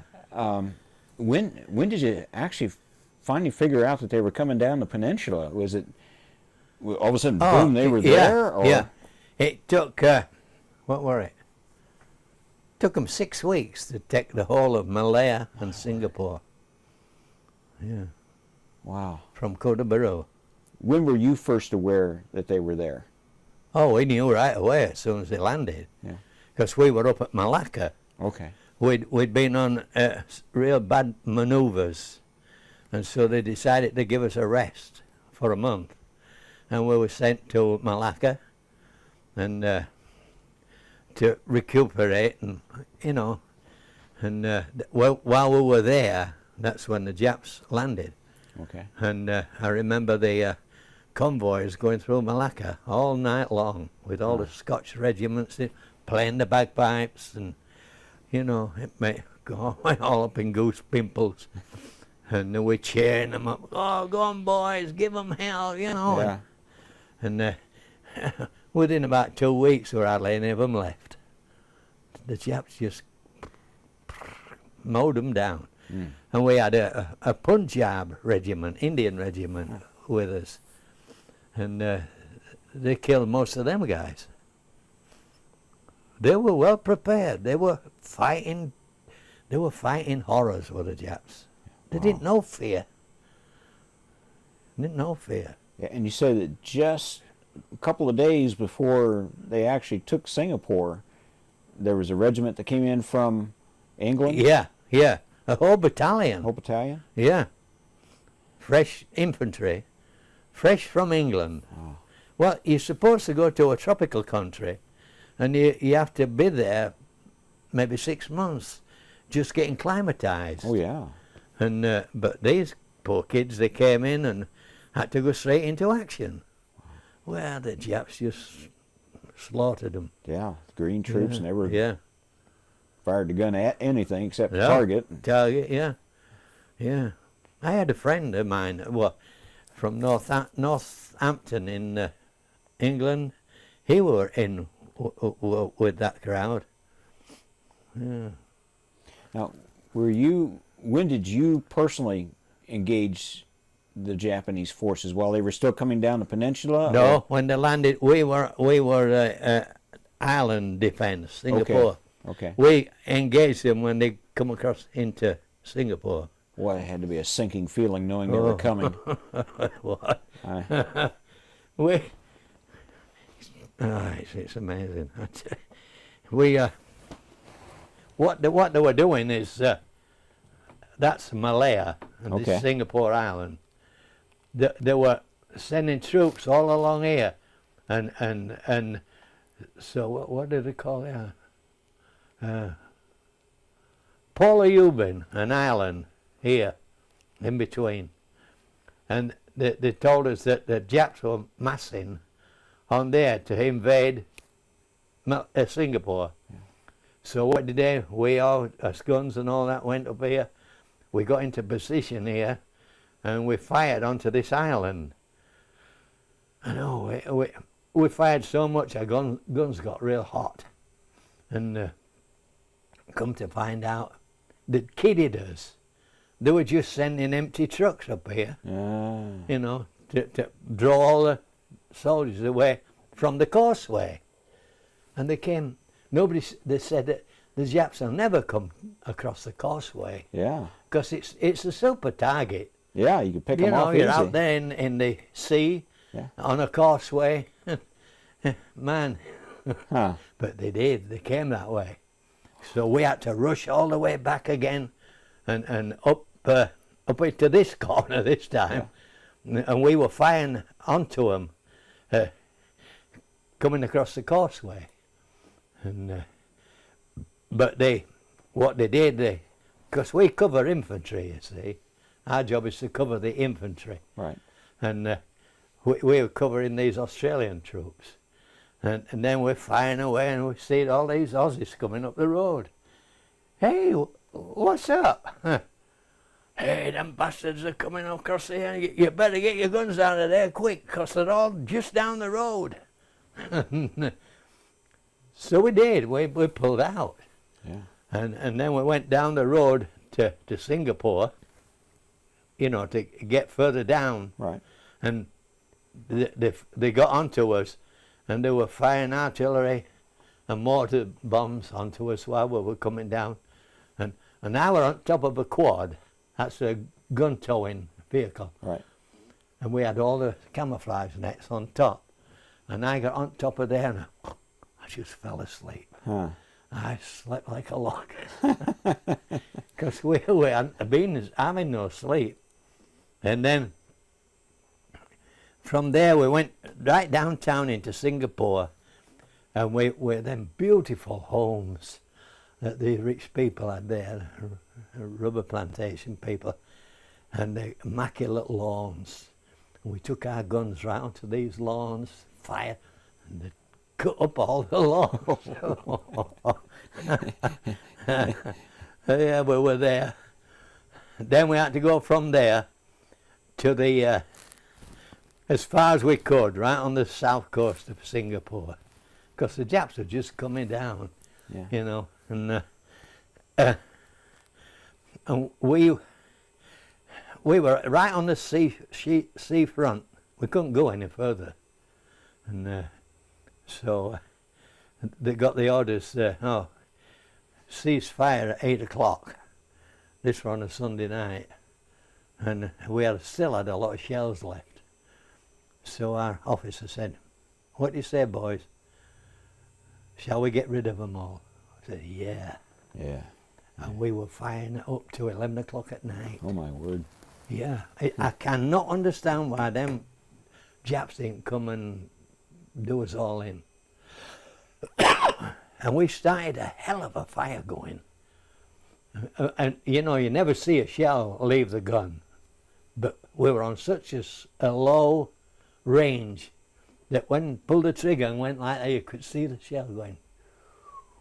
Huh. And every time they dropped, the fire got bigger and bigger and bigger. And Wow. Then the military police came, our own military police. "Hey, you supposed to quit firing." And we said, "Okay, just two more shells. Two more and we'll shells. quit." Yeah. And I used that's to it. tell that to my mom when she called me to come in for supper. Yeah. "Oh, just two more baskets and I." Right. Yeah. Yeah, and that were it then. Oh boy. Then we were prisoners of war, and then that started. Boy, that were a trip and a half. Phew. I could never live through that again for nothing. So you were still in your artillery position when they came and rounded you up? Yeah, but we had to leave everything, all his rifles and everything we had to dump in a pile. Yeah. And his guns had to be left.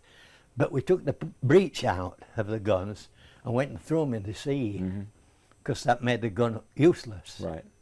And but yeah, that were it then. We had to fall in. And we had loads of British lorries, trucks, stood doing nothing. And we wanted to, we were going up to the naval base, 16 miles away. And they said, no, you can't have them, and you got to walk. So we got what bit of equipment we had, and then we had to march up to Singapore. I think there were the Gordon Highlanders barracks there. But the Japs had stripped everything up, took the cots and everything. Always slept on with a concrete floor. There at Singapore. And then started the dysentery started. Oh, God. So they took your barracks and turned it into a prison camp. Yeah, at Singapore there, yeah, and but we had no food at all, and a lot of these civilians had run off to the docks to try and get a ship back to England or Australia, wherever, and most of them poor buggers got sunk. A lot of them died trying to get away. Women with little kids, and it broke your heart. Yeah. All the road to the docks was just like packed with cars. You know, we had a time getting our guns through, and they were all heading for the ships, and they bombed them and shelled them, and a lot of them just went down to the bottom. And yeah. Were there a lot of planes involved in the invasion, or was We it all? didn't have any. The Japanese shot our planes out of the sky in no time at all. Huh. And we had a few Battle of Britain pilots with the Spitfires over there, and the Japs just blew them out of the sky. Wow. That Zero fighter that the Japs had was a wonderful plane, and although it was made out of wood, it was just made out of plywood. Wow. But boy, they could manoeuvre it real easy, and it shot. We had them, what do you call them, wildebeest aeroplanes, Yeah. two-wing, and we used to see them guys going over, you know, with a torpedo, just one torpedo underneath, and they were real slow. Yeah. And them guys knew they were going to die. Yeah. They couldn't possibly live Yeah. with modern airplanes. Just going up there to engage the battleships. And by the way, the Prince of Wales and the Ripples, Churchill sent them out to Singapore to help us. But the aircraft carrier was supposed to be with them. Had trouble, so it was in Bombay being repaired. But Churchill still sent the Prince of Wales and the Repulse out there. The Japs sank them both in 2 hours. They had nothing. Yeah, can you believe that? The Prince of Wales was supposed to be unsinkable. Yeah. Boy, they put them down in 2 hours. The Repulse as well. Then all the guys, they came back to us in Singapore in our barracks. This is before we were prisoners. And, oh, they were so heartbroken with them guys. They thought when they got a duty on the Prince of Wales, I thought, "Ooh, boy, we've nothing to worry about. Yeah. Nothing can sink this." See how unprepared we were. They learned fast, didn't Yeah. Now, if we'd have had the aircraft carrier out there with them and had our planes out there, it'd been a different story. they? It's true. Yeah. They might still have overrun you, but Yeah. at least you would have had a fighting Had a chance. fight. Yeah, sure. Yeah. Now, as they were marching you off to the barracks, when they were first rounding you up, Yeah. did they beat you? Did they do anything? The sailors were coming into Singapore harbour and were getting leave, and of course their trucks were picking them up to take them downtown Singapore, and we were walking up the roads, you know, and as they come across a line of soldiers, they push their rifles out like this, and a lot of guys got knocked unconscious with them. Yeah. So then, we knew to keep away from them.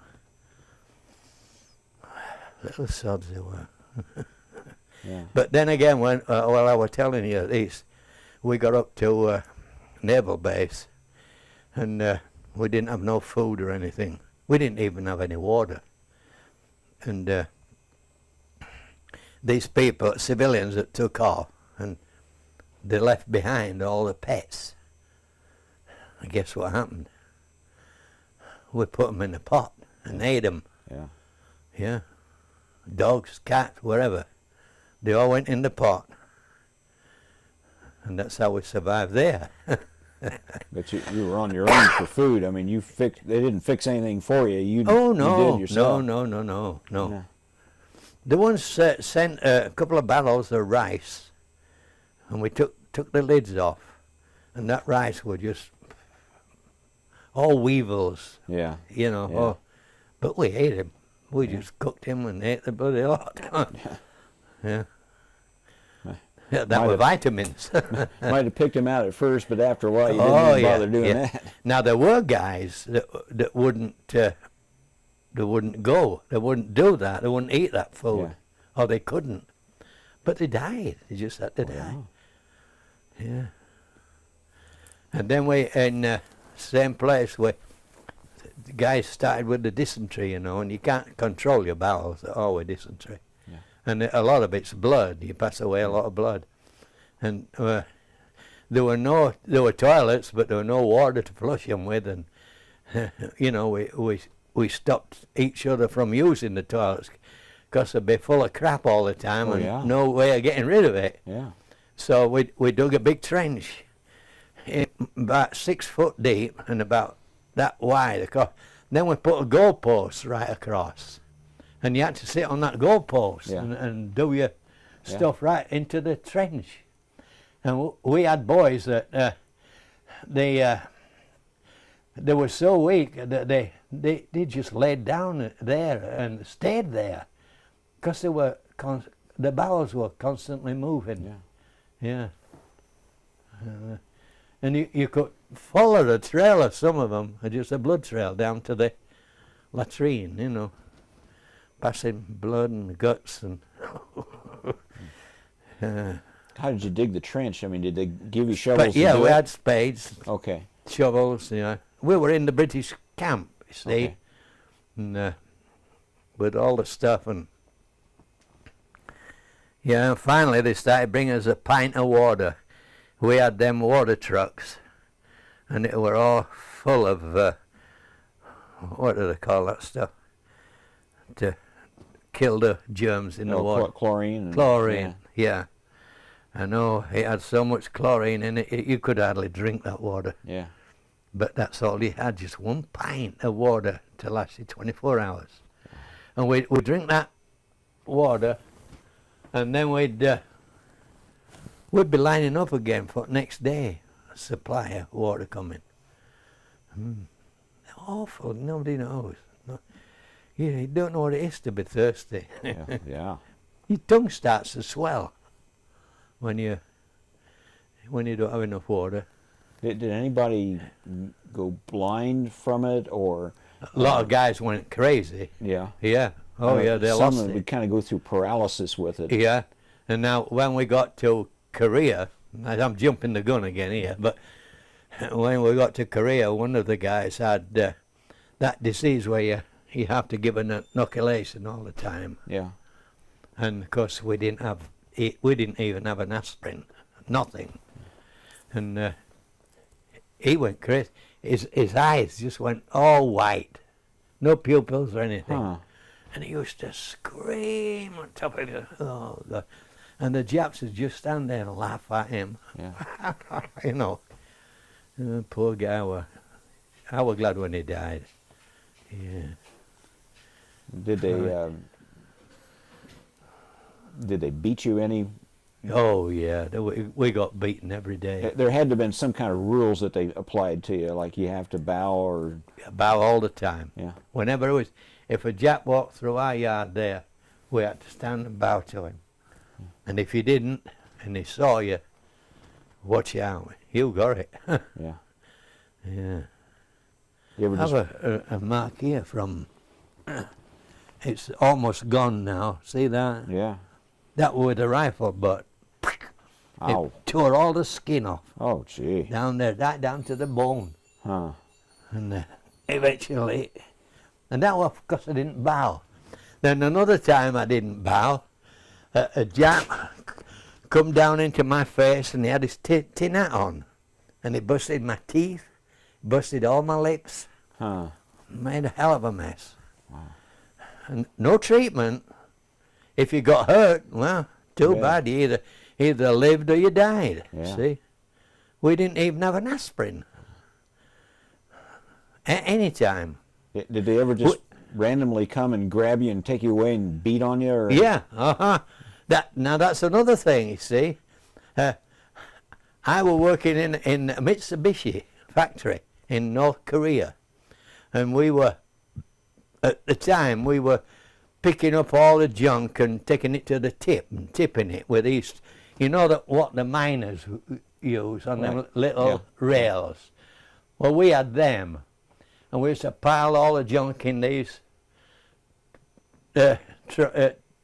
carriages, like train things, and we'd push them up the hill. And there'd be about 6 of us. And we got to a place where there's a junction. We're coming up here, and then this junction comes in here and joins in with us. And there were some old women, Koreans, and they had a truck piled high with junk. And they were pushing, and it started to come back on them. They couldn't hold it. Yeah. So I left mine, and I went to help them. And man, this called him the Black Shadow. He grabbed me and he rolled me over and he kicked me and he did all kinds of stuff. And I thought, hell, I've had enough of this. So I got up and plonked him one and knocked him out. Oh boy. And I thought, oh, Mrs. Welch. If ever I need you, now's the time. It's funny how you do things on the spur of the moment.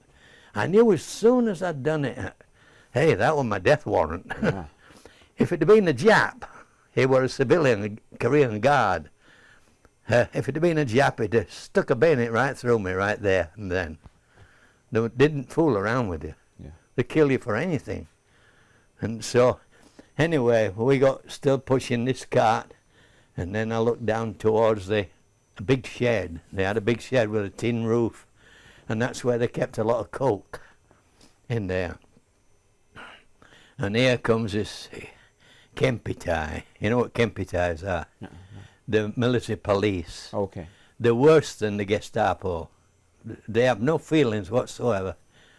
And he come up with 2 guards, grabbed me and took me back down to this shed, put me up against the wall, and these guards went back there, and he shouted a command, and up came the rifles right at me.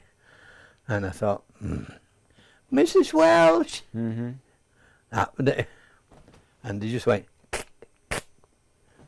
They hadn't put a bullet up the spout, see. Got away with that. And that was Mrs. Welch, I swear. Yeah. And then he come to me and felt at me all over. See if I were shaking, which I was, but I didn't let him. I held myself real stiff.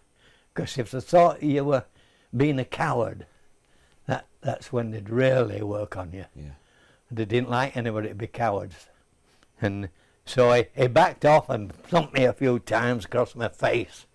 And then he let me go. But the thing is, it wasn't over. As it happened, it was over. But 9 times out of 10, they do that to you, send you back to your working party, and you go a month without hearing anything else. Then all at once you'll see guards coming to your hut, and they grab whoever they were going for. They grab them, take them over to the Jap lines, and they beat the holy hell out of them.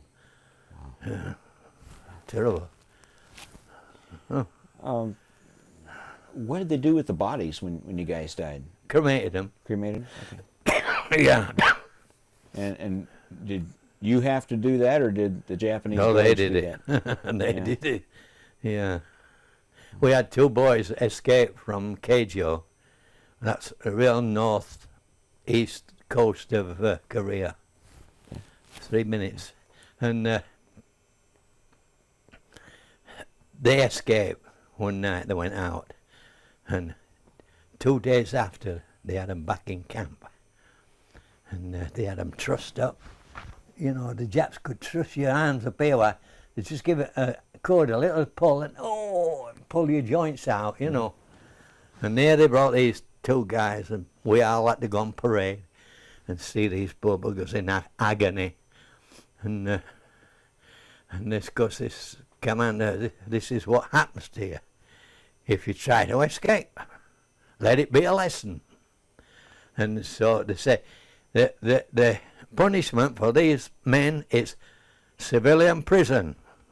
Well, that's like a death warrant. And 2 weeks after, they brought them back to camp in a little box. They cremated them and put them in. They said they died of pneumonia. Yeah, right. Wow. Did you have nicknames for the guards? Oh, yes, sir, we sure did. I thought maybe you did. Yeah. I know the Pueblo crew did that. They had all kinds of nicknames. Mickey Mouse, Donald Duck, the Kicker, Ugly Face, Rat Face. Hey, and you used to answer to him too. Hey, Donald Duck, huh? Come here. What do we do down here now? Oh, yeah. You know, when they got mad, they used to rattle off at us in Japanese, and they scream on top of their voices. You can't, and they don't understand the thing they're saying, and that in itself scares the daylights out of you. Yeah. They pull themselves right up to you and scream right in your face. Huh. Okay, we probably ought to stop here. And you said you had one guard that was one person who was fairly nice to you. He was a major? A major, yeah. Okay. He was in the camp at Jinsin. Okay. And we moved into that camp after we got off the Fukai Maru that brought us to Korea. That's another story. And he fed us well, and they had a little store in the camp that was empty, but he filled it with apples and oranges and bananas. He admired the British troops because he were with them in World War One, and we were allied to Japan then. Yeah.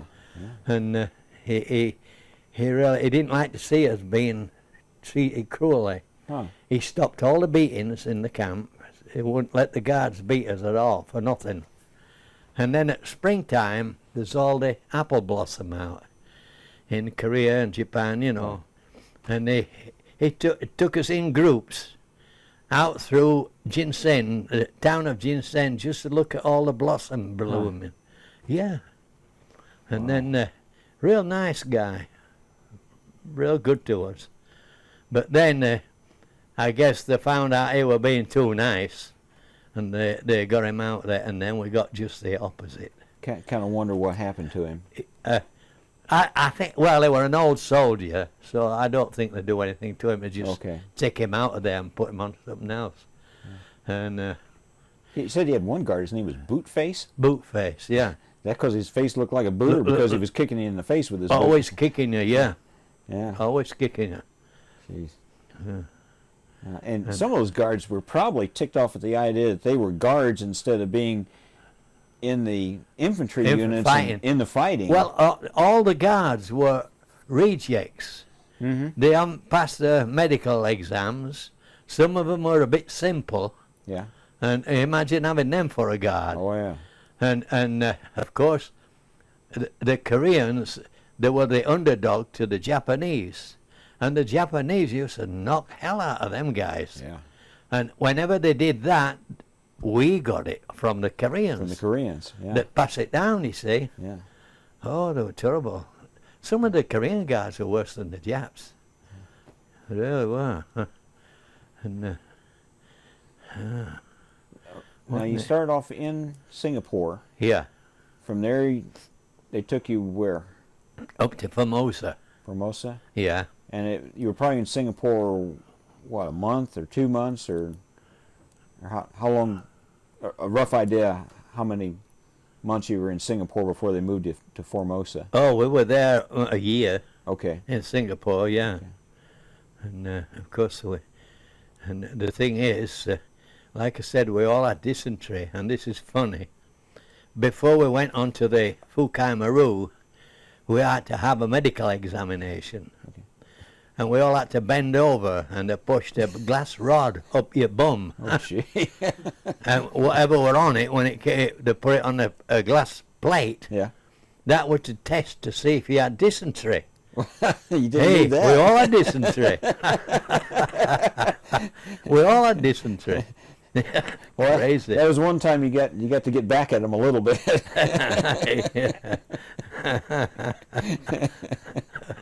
Make a big fart like we're doing it. Oh dear. There were funny times as well as the bad times. Oh, sure. But then they took us down to Singapore docks, and there were two ships in the dock. One was like a big luxury liner, and we thought, oh boy, we're going to go in that to Korea. Yeah. And at the side of it was a little tramp steamer. It just looked like a little kitten at the side of this Yeah. big ship. Hello, which ship do you think we went on? And we had to go through a sheep dip. Yeah. You know, with all the... It's laughable, I'll tell you. We had to go through there to kill all the lice and fleas, and we had to go with all this clothes on, and even this hair. We had to get and rub his hair with this stuff. Yeah. And you didn't get it in your eyes, and but you dry off pretty quick because you're in the tropics. Oh yeah. Then we get on this ship, the Fukai Maru, and we got me and Dougie Fox. We were about in the middle of the guys to get on the ship. We didn't have nowhere to sleep or anything. There was no room left. They put tiers up, inside the ship for people to lay on, but they were all full. So me and Dougie had to, plus other guys, not just me and Dougie, other guys, we had to sit on the floor. Well, here comes the dysentery. And we had 2 buckets. We weren't allowed up on deck at all, not until we left Singapore. Mm-hmm. We filled them in minutes with dysentery. Oh, yeah. And then the guys that still be doing it in them, and they'd overflow and they'd go on the floor, and you'd be sat in the damp stuff. Mm. Oh, talk about a smell. Terrible. And then the Jap said, okay, well, we're off now, and off we pulled away from the dock, and we went. And then when we got a few miles out to sea, they took the planks off the hold and the tarpaulin, and they let all the fresh air in. Oh man, it smelled so good. Oh, I bet. And then we had to pull up these buckets on a rope and throw them over the side, and I used to say, watch out for the wind.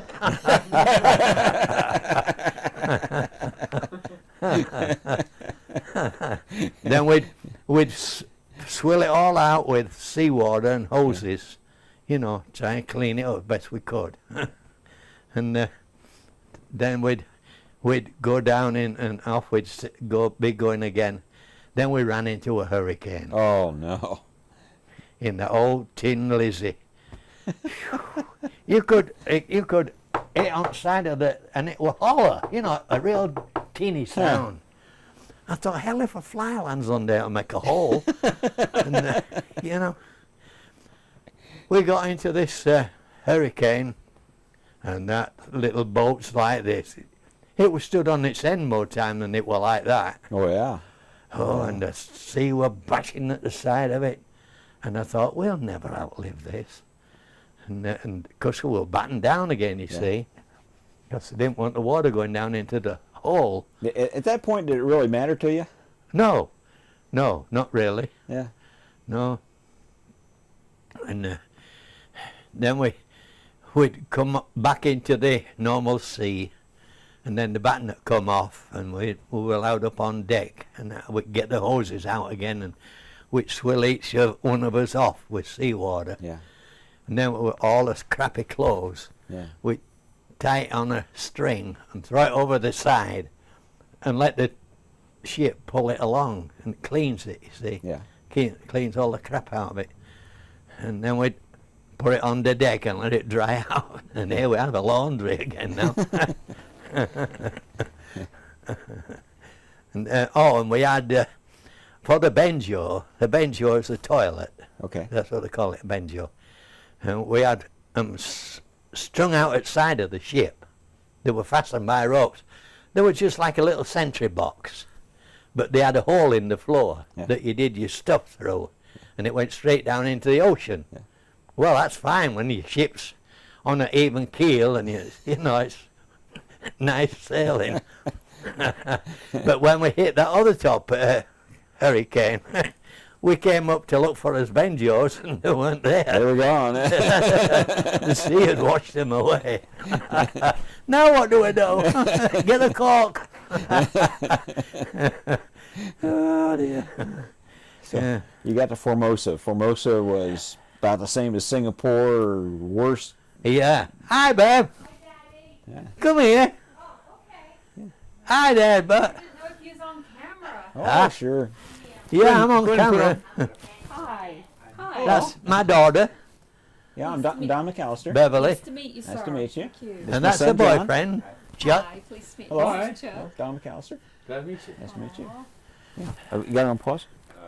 Hey, go ahead and pause it here a moment. Okay. Okay, so we're in Formosa now. We're in Formosa. How, Yeah.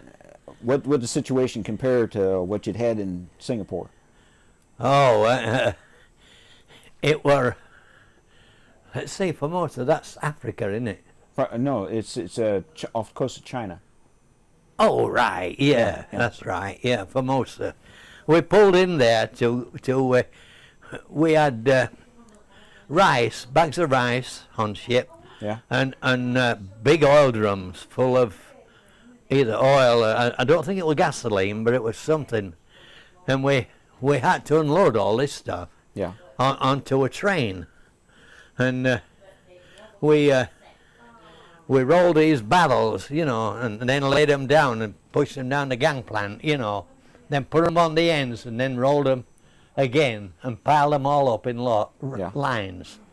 And we had a kid there, one of our boys, and he's down there and he's, hey, bring that one here and put it here. And, hey, bring that and put it here. Yeah. So I went and I said, who the hell do you think you are? He said, oh, I'm telling them where to stack these things. I said, well, get the hell out there and go get one yourself. Well, we got into a fight. Yeah. And we fought like hell and we fell into the you know, where the ships were. Yeah. Yeah, fell in. And the Japs fished us out. And we got a beating up of them then. Beat each other and then you got their Yeah. And That didn't work out too well. no, you know, me and him became the best of friends after that. Yeah. Yeah, a real good guy, yeah. Isn't it funny how And that then works? in Formosa, where we had to walk along the dock side, you know, on top of the dock, Right. they had all piles of electric motors. And every time we walked by there, we used to bend down and pick a handful of sand. Yeah. Throw them in these electric motors. Probably didn't do anything, but we thought, well, you know, it made you feel good. Yeah. Yeah. Good to know you still had some spirit in you. Uh-huh, yeah. Well, now, were you on any kind of work parties when you were in Singapore? Or was it just pretty Yeah, much just sit yeah. in the camp? Singapore, I were in, you know, in that big house and where we escaped from. Right. We were on a party picking up dead bodies Ah, and throwing them on these trucks and taking them to a big pit and, you know, just tipping them off. yeah. Chinese, Malays, English, the whole bag of tricks. Yeah. And what a smell. Oh, I bet. Oh, my. Yeah. Yeah, we did that there in Singapore. And And for Formosa, they had you on some work parties. Now, what kind of a camp situation did you have when you in Formosa? oh, we stayed on the ship. Oh, you stayed on the ship? Yeah, we were on the ship all the time. Oh, Yeah. Oh, okay. Then we left Formosa and headed up to Korea. Damn, I had all the dates and the names and everything. And That's okay. We- We've got 'em. yeah, you'll find it in them Find it in there. when you're reading it. We docked in this big dock at the Fusan, Korea. Okay. And we stayed out there, and here come the glass rods again. And then after, I think it was 3 days, they took us ashore. And they marched us down onto the beach. And we had to stand in line. And the Kempiti, military police, came and went in all our pockets. You know, and if you happen to keep a picture of your wife or your mother and dad, or you just tear them up. Yeah. And take your watches. Took all your watches. Anything of any value, they took them. Then we left there, and we boarded a train. We got into super carriages, beautiful, and we were heading up to Conan, North Korea. Well, we got about an hour or so out of Fusan, and the train pulled into a siding, and we all had to get out. And then there were these boxcars, you know, and we all had to get in these boxcars then, and they just did that for propaganda, you know. Okay. We were setting off in style, you see. And then they put us on these box cars. Well, there again, the guys had dysentery, and it were hard to breathe in them because it's hot. It were in hot summer, and guys are hanging out as they pull the doors and shamming the shit outside the door. You know, you had to hold them. Oh man, I tell you, it's terrible. And we finally come to Kejo, and we pulled into a siding, and there were these huts right by them houses out there, and they were all newly built, and they were lovely huts. And we said, I wish we were going in there, and lo and behold, we did. Oh, wow. There'd been barracks for the Japanese army. Yeah, okay. And they were all almost brand new. And Mitsubishi. We were working for Mitsubishi now at this factory. And what were you actually manufacturing there? Everything. Everything. It's just like GM. Okay. Big factory. Yeah. But we weren't allowed anywhere but just in our area. Right. You know, and we got, like I said, we got jobs at first cleaning up and stuff when that thing happened with the Kempiti. And then I got a job stoking furnaces. There weren't furnaces like you know, where you open the door and shovel coal in. Right. The open furnaces, you know, round like this. Okay. And there's electrical, what is it called? Electrical. Oh, I Anyway, arc, they make an arc. Yeah. And they melt, and we had to shovel coal nuggets onto this thing, onto this furnace, and limestone. And the Korean men used to bring it round on an overhead rail, you know, and then they just tip it up and dump it out, and man, you couldn't see anybody for dust. Yeah. That's how I got my emphysema with all that lime dust and whatnot. They would sure do it. Yeah. But for that, it were a good job, really, because the Japs didn't bother us on that job. It sounded like a steel-making operation at that point. No, they're making carbide. Oh, making carbide, okay. Yeah.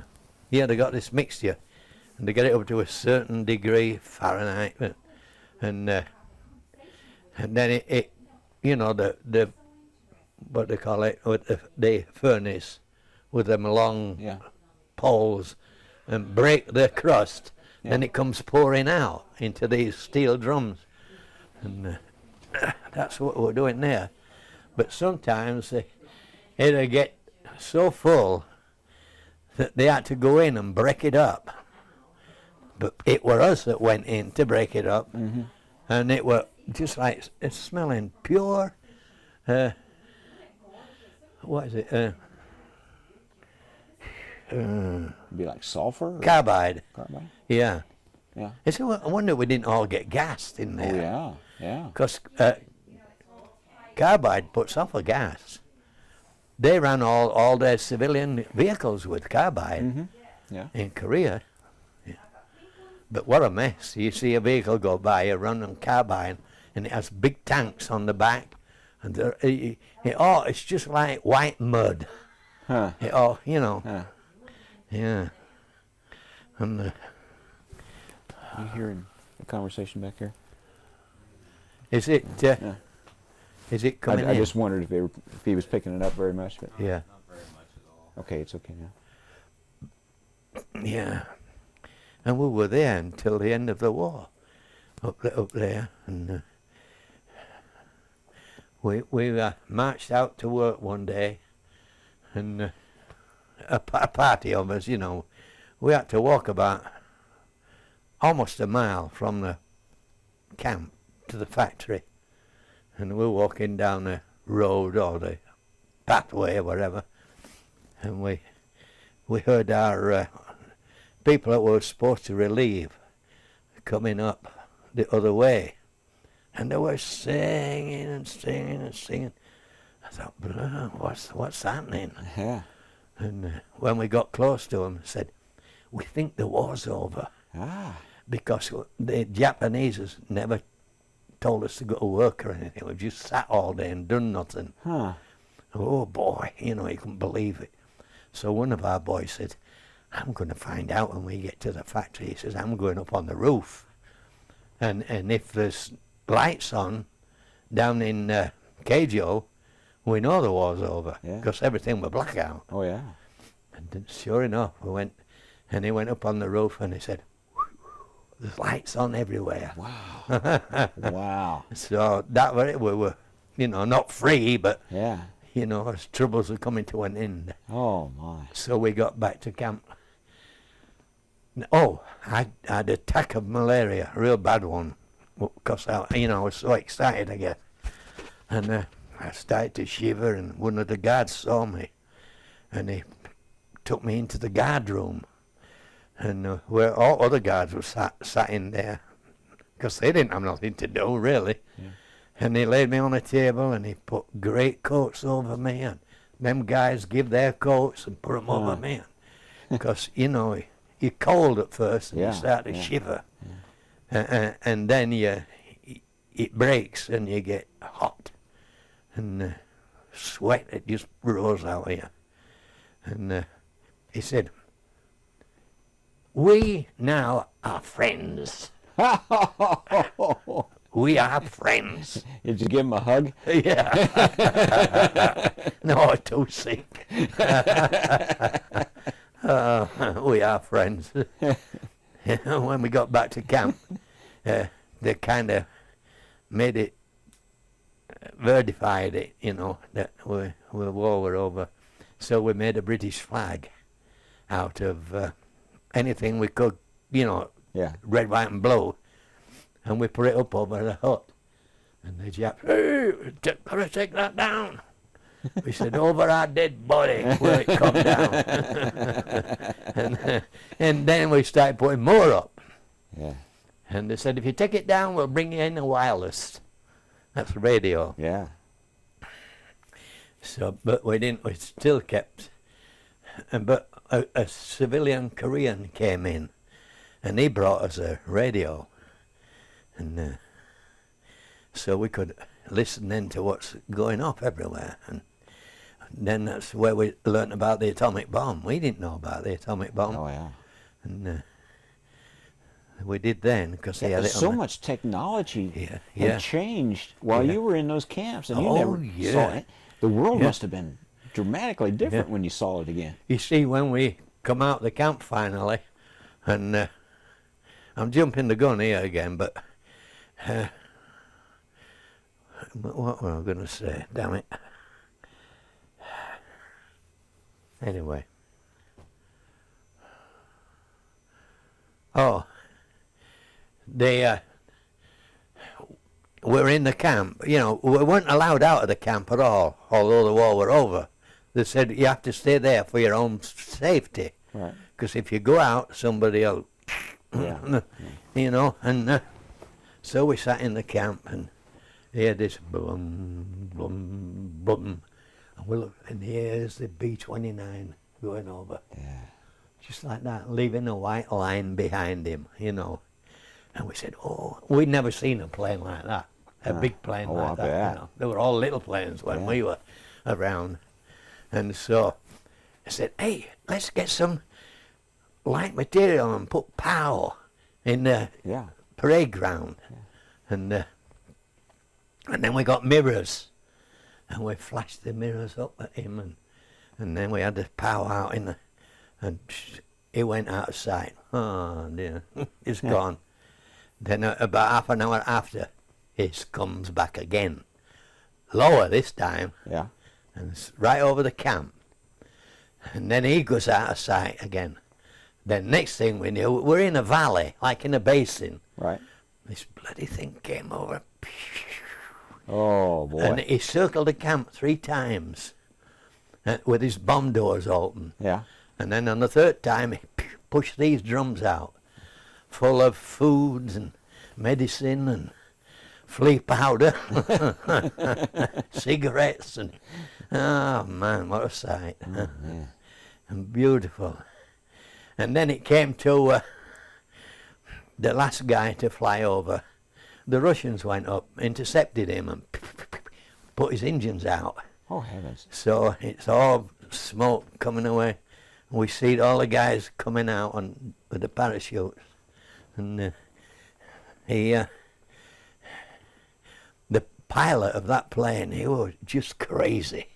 He said, if we had been armed, we could have blasted them out the sky.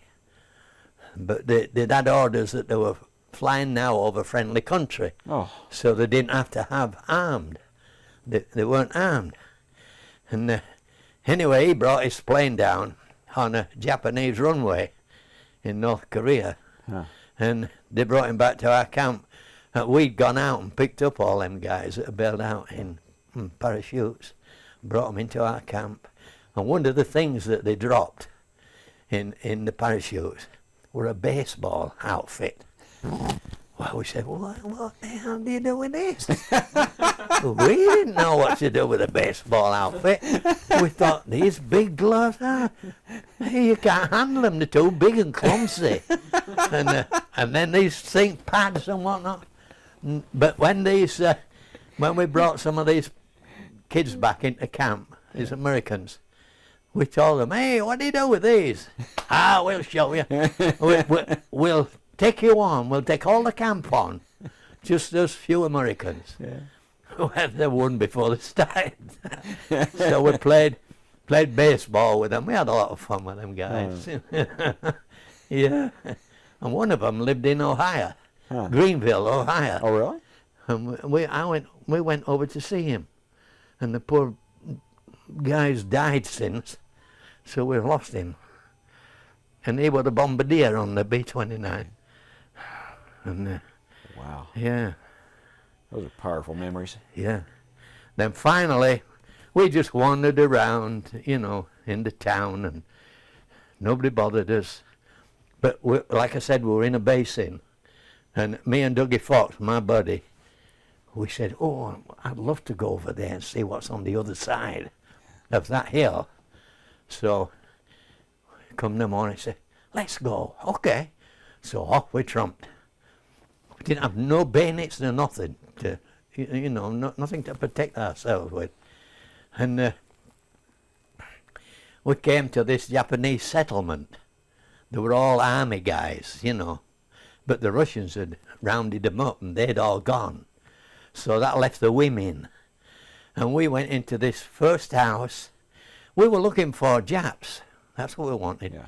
We all went out looking for Japs, and if you catch them, bring them back to camp. Don't do anything with them, just bring them bash to camp. Let's all have a bash. And we went there, and there was this little old lady, Japanese. She was scared to death, the old lady. Felt so sorry for her. And we thought, Nipponetai?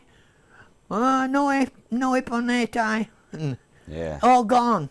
Yeah. So she saw me looking in the corner of a cupboard, and she had all these Japanese dolls in there, and that was her family.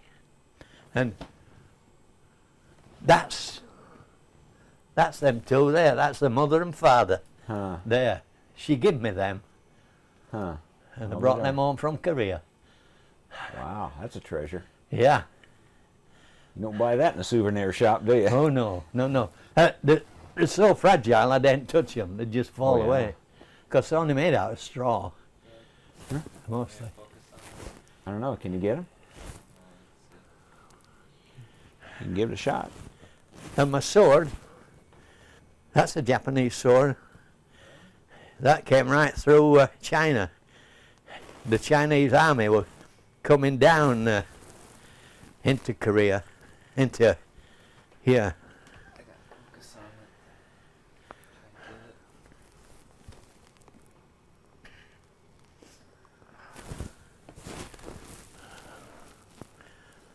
get it. Yeah. Boy, coming in real sharp, isn't it?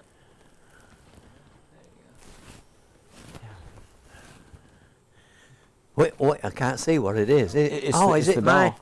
The dolls. dolls? Oh, yeah. Lovely.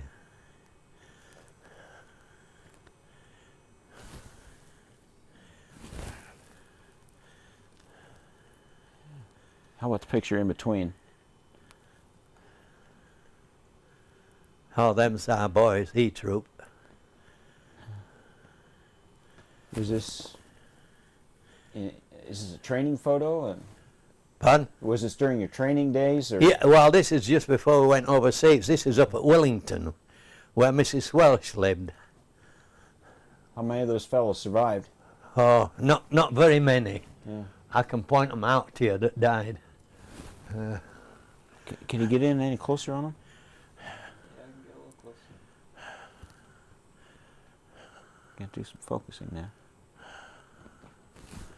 You want me to point them out? Yeah. Yeah? Just Okay. pick up the mic there. Just carry it with you. This? Yeah. Okay.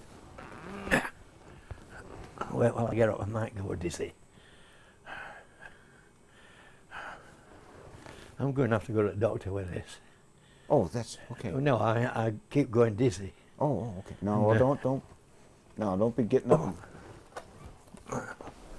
Oop. Yeah, just stay there. No, I just stay can't. down. Just stay down. No, I can't. No, don't worry about that. That's okay. There's a sword over here. You want to Yeah. take a look at that one? Then after we got, can I keep talking? Sure. Then after we left these old ladies, we climbed this hill, and it seemed like it was going to never get any nearer. We walked and walked and walked, and we passed the jail where them two boys of ours, where the Japs had killed them. And what a place that was. Man. Oh, You remember in olden days how they used to have the zoo in, little cages Sure. on wheels. yeah. That's how they were there. Oh, my word. All open. Oh, my. And they were all in a circle. And anyway, we went past that.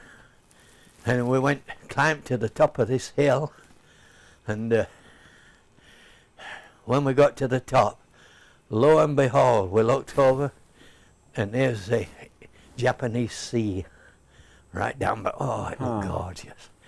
So me and Dougie Fox, we half ran and half fell down the other side, and we ploughed right into the ocean with all his rags on. Oh, it was so wonderful feeling. And then we got out and walked just off the beach onto the road, and we saw all these Russian troops, and we went to them, and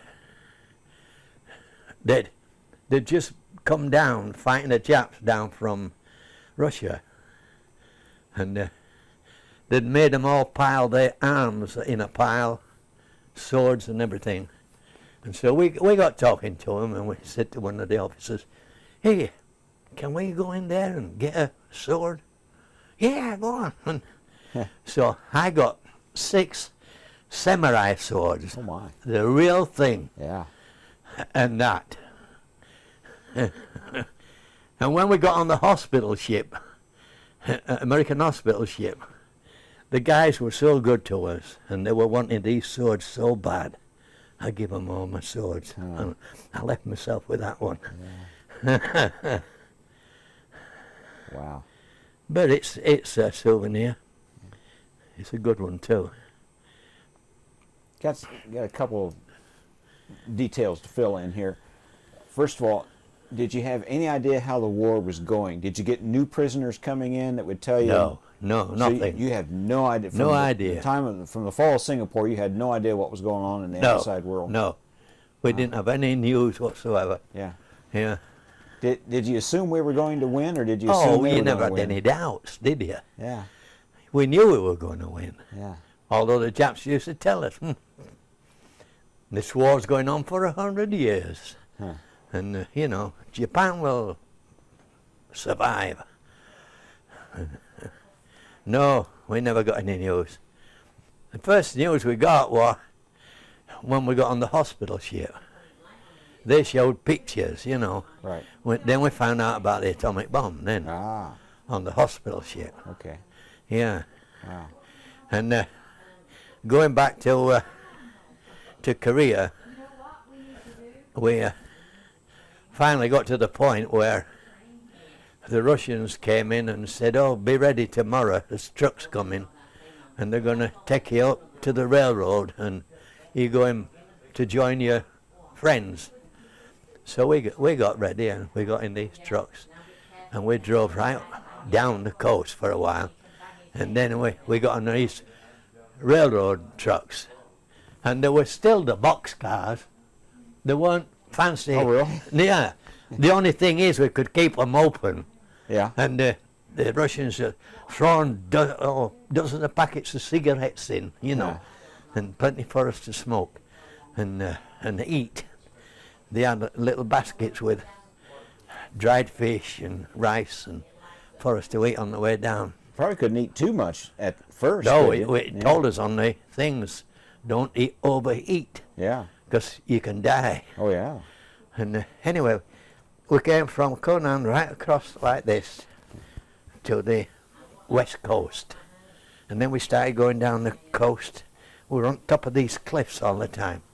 And then we saw the American fleet anchored in Jinsen. And it looked like you couldn't put a pin between them. That had to be There were so incredible. many of them. Oh, man. And then off in the, quite a ways from them, there was this little ship. We didn't know what it was. Yeah. And anyway, we got down to this dockside, and we all got out of these trucks. And we had to go down a row of like MCL. Okay, yeah. And there were all these beautiful American women there, nurses, and dishing food out to us. And we didn't look at them. They're so shy, you know. Yeah. We hadn't seen a woman for 4 years. Oh, yeah. And when you see these American beauties, Must have been like angels. whoo, you ain't kidding. Yeah. And Yeah, better looking than the Indian girls in the cages. and these American sailors were stood in a group watching us. And when they saw how embarrassed we were, they were laughing and laughing and laughing. And anyway, we got onto the hospital ship, and we went into a room about as big as this here. And we had 3 nurses taking care of this room. With I forgot how many of us there were, but there were several rooms, you know, with our boys in them. And them nurses, they did everything for us. And I thought I died and gone to heaven. Oh, I bet. I did, honest to God. It was so, everything was so clean, and we were so dirty. Yeah. We stunk. Yeah. I mean, with years of filth on us that you couldn't get rid of. Oh, We yeah? didn't have any soap. Never had any soap. Just having clean clothes. Yeah. Something besides rags. I mean, that would be Right. something, wouldn't Yeah. it? Yeah. Oh man, that's what got me onto the American side. I think they're my buddies forever. Yeah. It little bit, but Oh, is it? every now and again, but it's not too bad. Okay. Occasionally, All right. still got a minute? Okay, still got a minute. The that road, that mile or so between the factory and the camp, Yeah. Was it a relief to actually Walk down walk there. down that? Was it kind of a place where you can kind of be away from the camp and away from No, the because you factory? had guards with you. Yeah, He had guards every, 50 yards on either side. yeah, And we were still, no, it didn't give us any relief. yeah. No.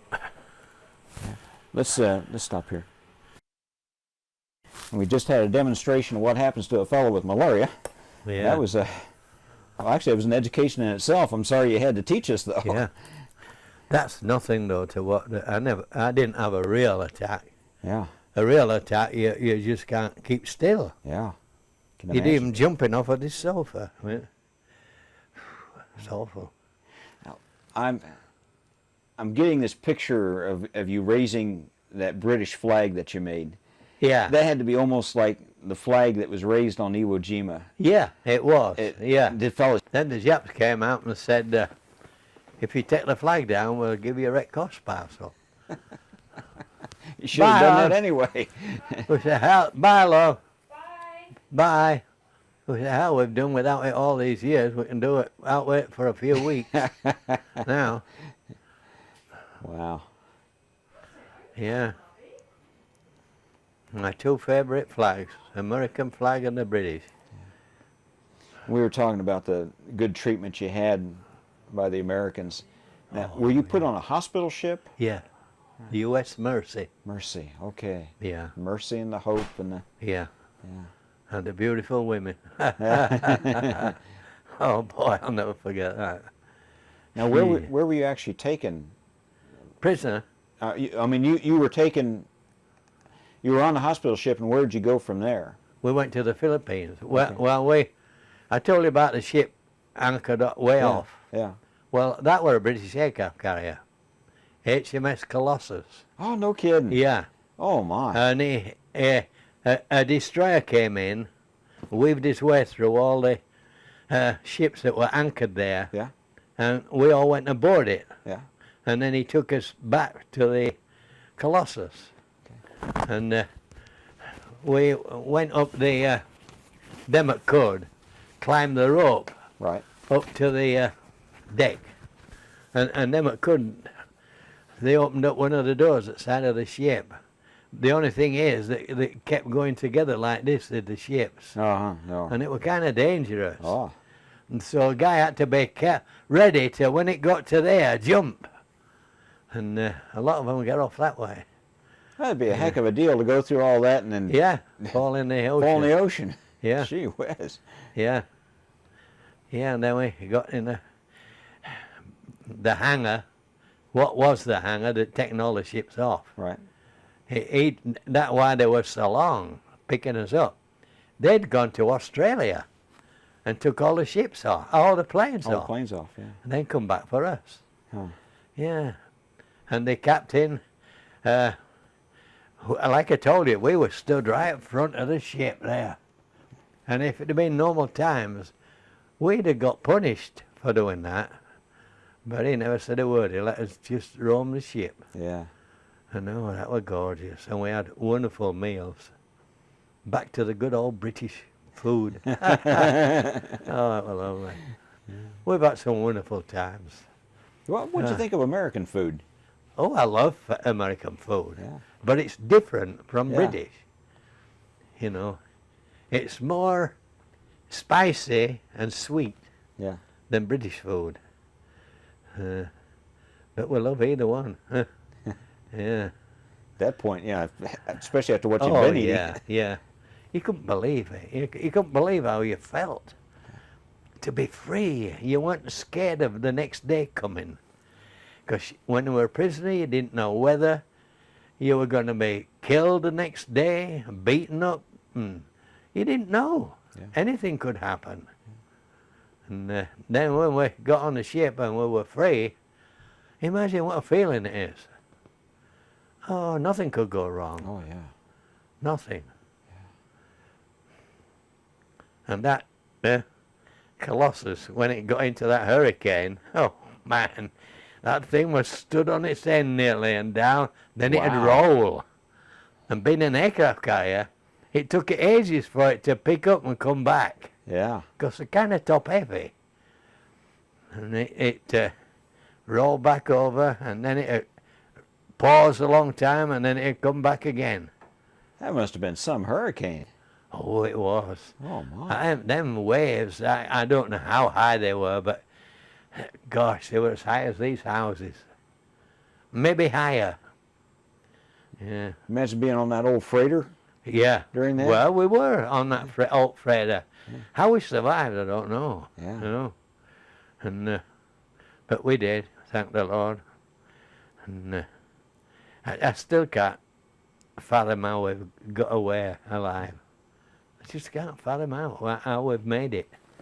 What? Everything were against you. What kept you going? I mean, did you The pray? thoughts of getting home, Thoughts of getting home? and the knowing that we'd win the war, you never had no doubts about that we were going to win the war. No doubts at all. Yeah. Especially with the Yanks there as well. I find that a lot of these guys had a buddy that they stuck with, and the two took care of each other. Yeah, yeah, like brothers, absolutely. And yours Yeah. was Ernie Ackroyd. Ernie. Yeah. Okay. Now he did right well for himself when he came home. He ran a typewriting business. Then he went to computers, and he really got on. Well, that's But good. now the poor kid is in hospital and with 2 useless legs. Huh. He's in a wheelchair all the time. Oh, my. In a place called Ripon in Yorkshire. And I feel so sorry for him, because he were always a fit man. He used to like wrestling. He used to do a lot of wrestling. Yeah. Uh-huh. There Yeah. again, being fit Yeah. before he was captured Right, yeah. made the difference. It did with me. It really, if I hadn't been fit like that, I know I'd have died over there. Yeah. Yeah. I know I did. I know I would. So where did you actually go? You got on the aircraft carrier. Where did it take you? The Colossus took us to, no, that was the Gloria. It took us to the Philippines, Manila. And when we got there, they brought on these dancers with their skirts. Can you imagine how cruel they were doing that with us? Not seen a girl for over 4 years. And here they were dancing. The guys were going crazy. Cat whistling and... oh dear, it was lovely. Good old Yanks, they really... They know how to do it all. They do. And then from there, Philippines, we went to Victoria, Canada. The little island, you know, Yeah. Victoria. And what a colossal greeting we had there. I bet. They had all their ships out and blowing the sirens, doo, doo, you know, and oh, it was wonderful. Yeah. And when we pulled in at the dockside, it seemed like the whole town had come out to see us. And every time a guy came down the gangplank, they all clapped, you know. Wow. Oh man, it was wonderful. Then they took us into billets, huts, you know, Yeah. that were brand new. They had all new blankets and sheets and whatnot, and they had German prisoners of war there. Oh, really? And when we went to a meal, which had all tablecloths on and flowers, gorgeous, and these Nazi prisoners served the food to us. Yeah. Wonderful. I'll never forget that trip. I'll never. What did you think of the Germans? I mean, Oh, they're like anybody else. yeah. They you know, don't have anything to worry about. They're good-natured, Yeah. good to get along with. They felt real sorry for us, and here they are, prisoners. Yeah. But they felt real sorry, because I guess they knew what we'd gone through. And but the prisoners in England, Italians and Germans, were billeted out in the country. They worked on farms, and they got all the good food, and you know, they were treated real well. Oh, yeah. And I had an aunt that, she said to my mum, Don't worry about him. He'll be on a farm somewhere and he'll be living off the land. Gee. Yeah. Oh, boy. Yeah. Barely living. And they were fraternizing with the English girls Oh, yeah. over the garden wall, sort of.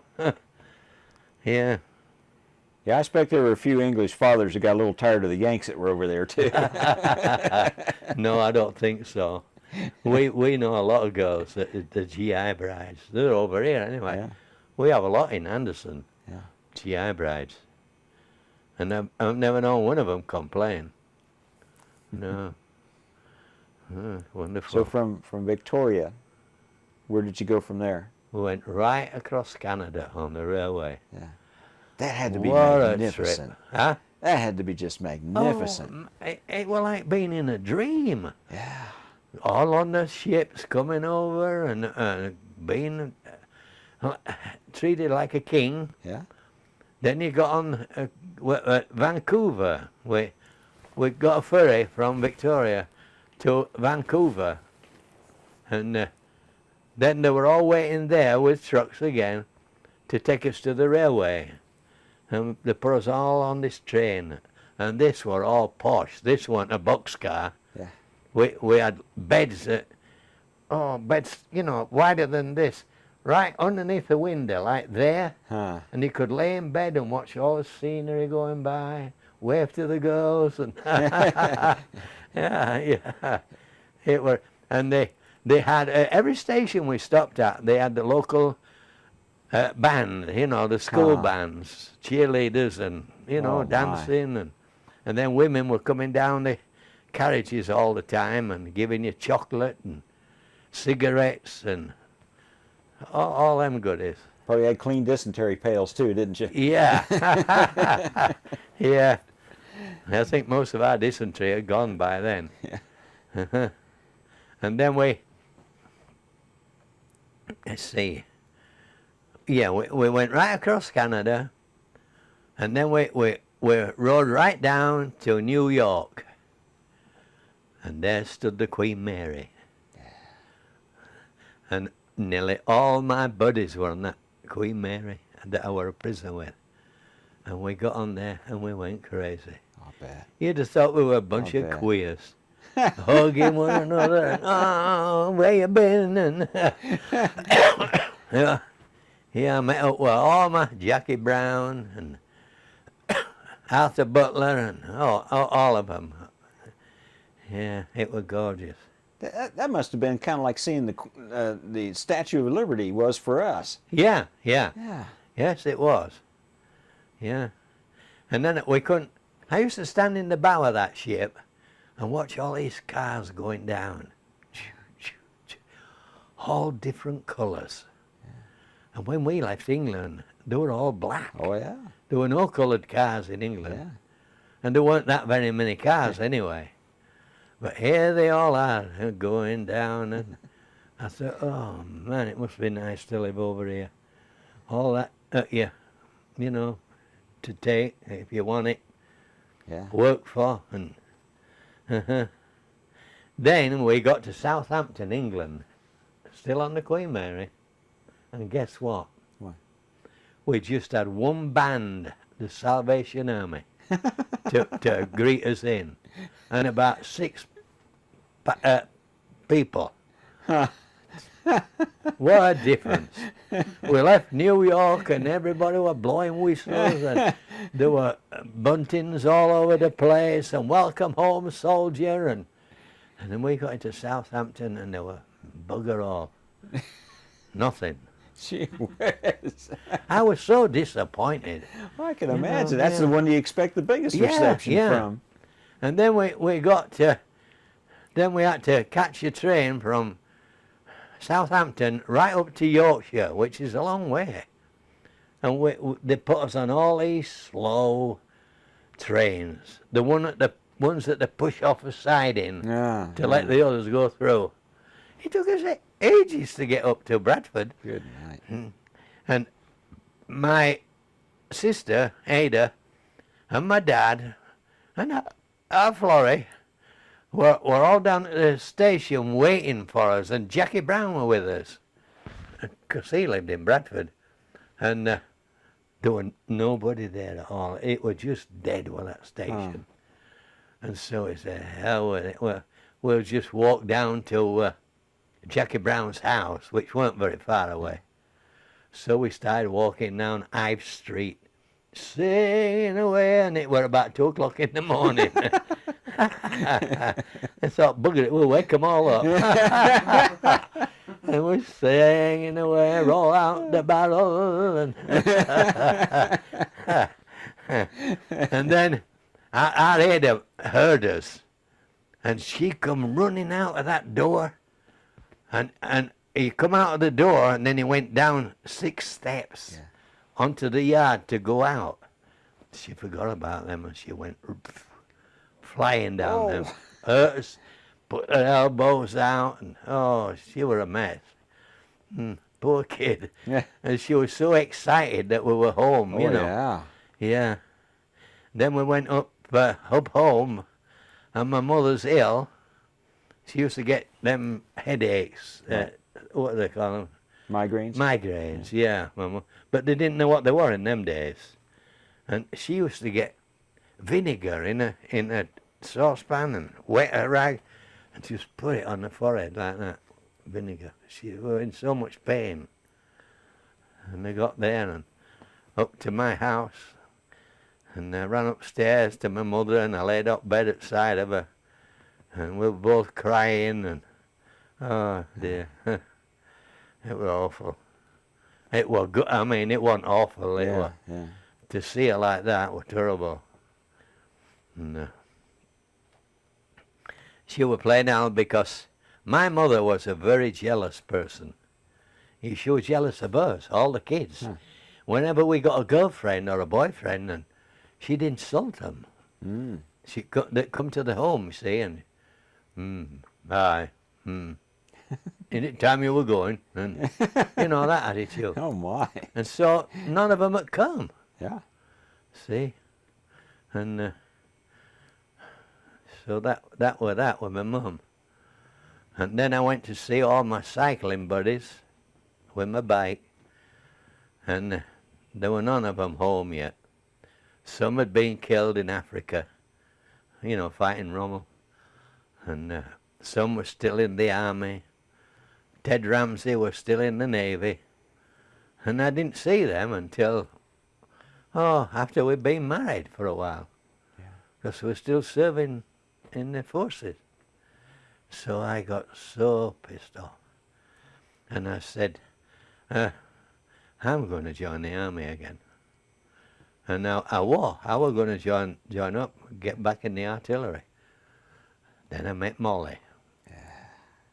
Thanks, Mrs. Welch. Yeah, I met my Molly. Where'd you meet her? Yeah, at my cousin's house.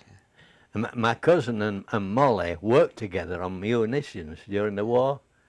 And apparently Winnie had gone to work with all the curlers in, you know, and a scarf on her head. And Molly said to her, "Are you going to a dance or something tonight?" And Winnie said, "No, my cousin's coming home from prison camp." And Molly said, "Well, what's his name?" And she said, "Tom." And my cousin's name was Robinson. Yeah. So, Tom Robinson? Yeah. Oh, I know him. And so Winnie said, "Well, you come down to our house tonight then." And so she did. And I was a lot worse than what I am now for shivering and whatnot. I only weighed 80 pounds. Oh my. And I'm sat in front of the fire like this, you know. And Winnie said, "Somebody's coming, and I don't want you to look around until I say so." I said, "Okay, Win." And so after a while, knocked on the door, and Winnie went in. And she must have gone like that, you know, not saying nothing. And then she said, "Okay, Tommy, look round." Look round. It was the most beautiful thing I'd ever seen in my life. She was gorgeous. My wife was a good-looking gal. She had a rose in her hair, and And I thought, well, hell, there ain't no way she's going to cotton on to me, because in a mess that I were in. Yeah. But she did. I walked her home. Oh, and my auntie said, now, when anybody comes to my house, they go in the kitchen and do the dishes. She wanted us both to get in there by ourselves, see? And so we did. We went and did the dishes. And then it came time for to walk her home. So I walked her home. And I knew she wanted to kiss me, but I was too shy. Man, I tell you, it's terrible. Being away from women all that time, you don't know what to do. And so she kissed me on my cheek. And then we made a date to meet, you know, in a couple of few days. And then it all snowballed from there. Huh. Ended up marrying her. Wow. Oh, thanks, Mrs. Welsh. Yeah. Oh, yeah. Oh, yeah, my angel. Now, when you proposed to her, Yeah. I mean, was it something fancy where you got down on one knee, or No, was it, no. or just No. you want to get married, or I said, will you marry me? Yeah. We'd been hugging and kissing and whatnot. I said to her, will you marry me? And I got shook at my life when she said, yes, of course I will. How lucky can a guy get? Yeah. I feel so sorry for her now, because she used to be a beauty, did Molly. Really. Oh, she's She is still to me. she's dandy. Yeah, she still is to me. You could tell she's real special. Oh, yeah, yeah. I love her dearly. Uh-huh. Wow. Yeah. And we've had, what, 5 kids. We've had 5 kids. Now, how long you been married? Since 47. 47. Okay. 5 kids. Okay. Tell me 5. their names and something about each one. Yeah. John. Okay. He's the oldest boy. He's a tool and die man. And then, oh no, I'm sorry, Beverly was first, the girl you've seen tonight. She was the first one, Bev. And she's been married and divorced 3 times. This is a bounce off, this guy here. And she's just a boyfriend as far as she goes. And then came Colin. Yeah. And Colin's, he's everything has to be so-so. Yeah. He's real, what do they call it? Organized, or Yeah, organised, yeah. He's a good lad, is Colin. But he's not very sociable with people. You know, he's a quiet guy. Yeah. Married a lovely girl called Darlene. And they've got 2 children. And then they have about 6 grandchildren. That's Darlene and Colin. Oh, and then June, and who lives in Alabama. She lives down there in Alabama. Dwight, her husband, worked for Remy. And the time that they laid all them people off, he went down to Decatur, Alabama. Okay. And they settled there. They settled down there. And she's a lovely girl. June is a real religious person. Yeah. And when she says she'll pray for you, you know very well she's going to pray for you. Yeah. Yeah.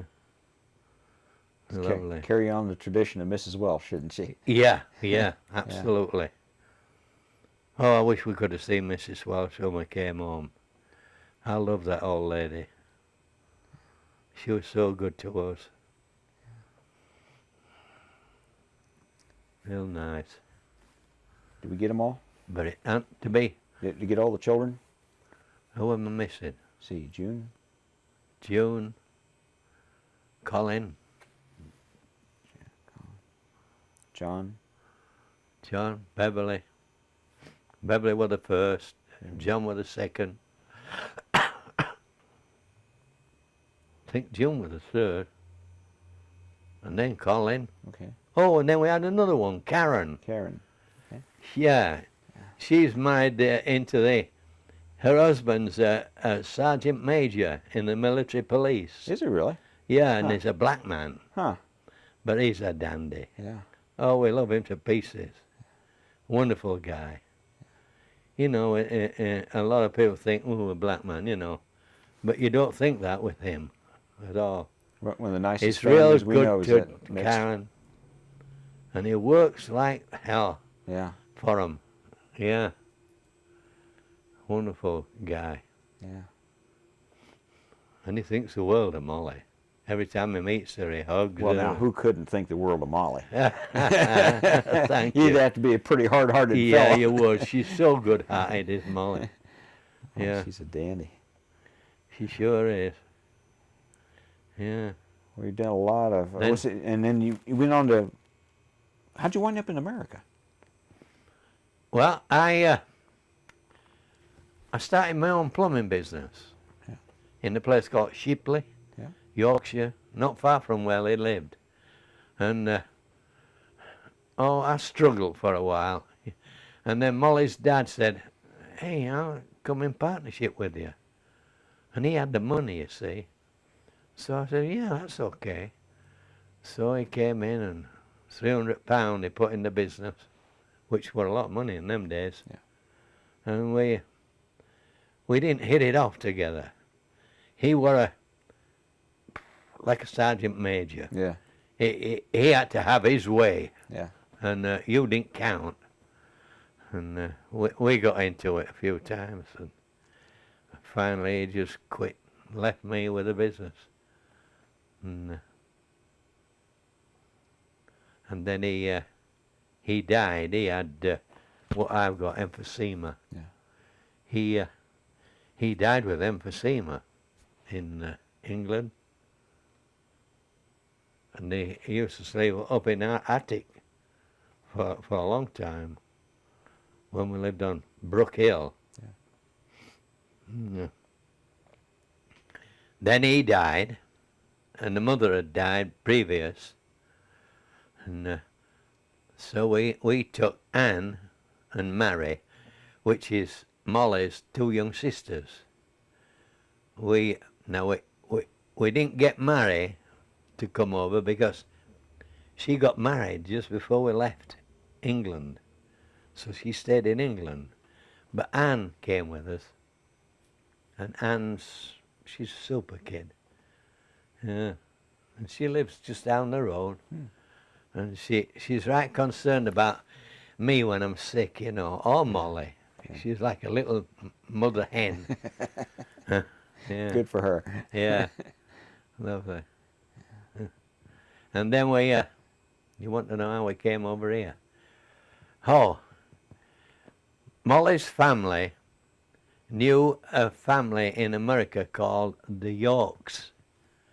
They had a newsagent shop here in Anderson. Oh, sure, sure. You remember them? Oh, yes, yes. Well, Harry, the brother, Molly's brother, came to Bunker Hill. He were in the Air Force, and they wanted to practice landing on an aircraft carrier. So he came to Bunker Hill. They sent him there to practice landing on an aircraft carrier. Then he finally got out to sea. And but in the meantime, he'd had a girlfriend, a pen friend, who Mr. and Mrs. York was her uncle. Okay. And an aunt. And so Harry had been with him all the time, you see. He stayed with him. And so they finally came down to Anderson here to the York's house and see these two girls. And he apparently had a good time. But he didn't fall in love with the girl, which everybody was disappointed. And but we got real friendly with Dorothy and Fred York, and they came over to England to visit with us. Now Fred didn't like to drive in England because we drive on the wrong side. he used to have me drive all the time, and we got real buddies, pally, you know. Right. And he says, Tom, why don't you come over to America? He says, you know, you'll do a lot better over there with the plumbing business. And we thought about it, and we thought about it.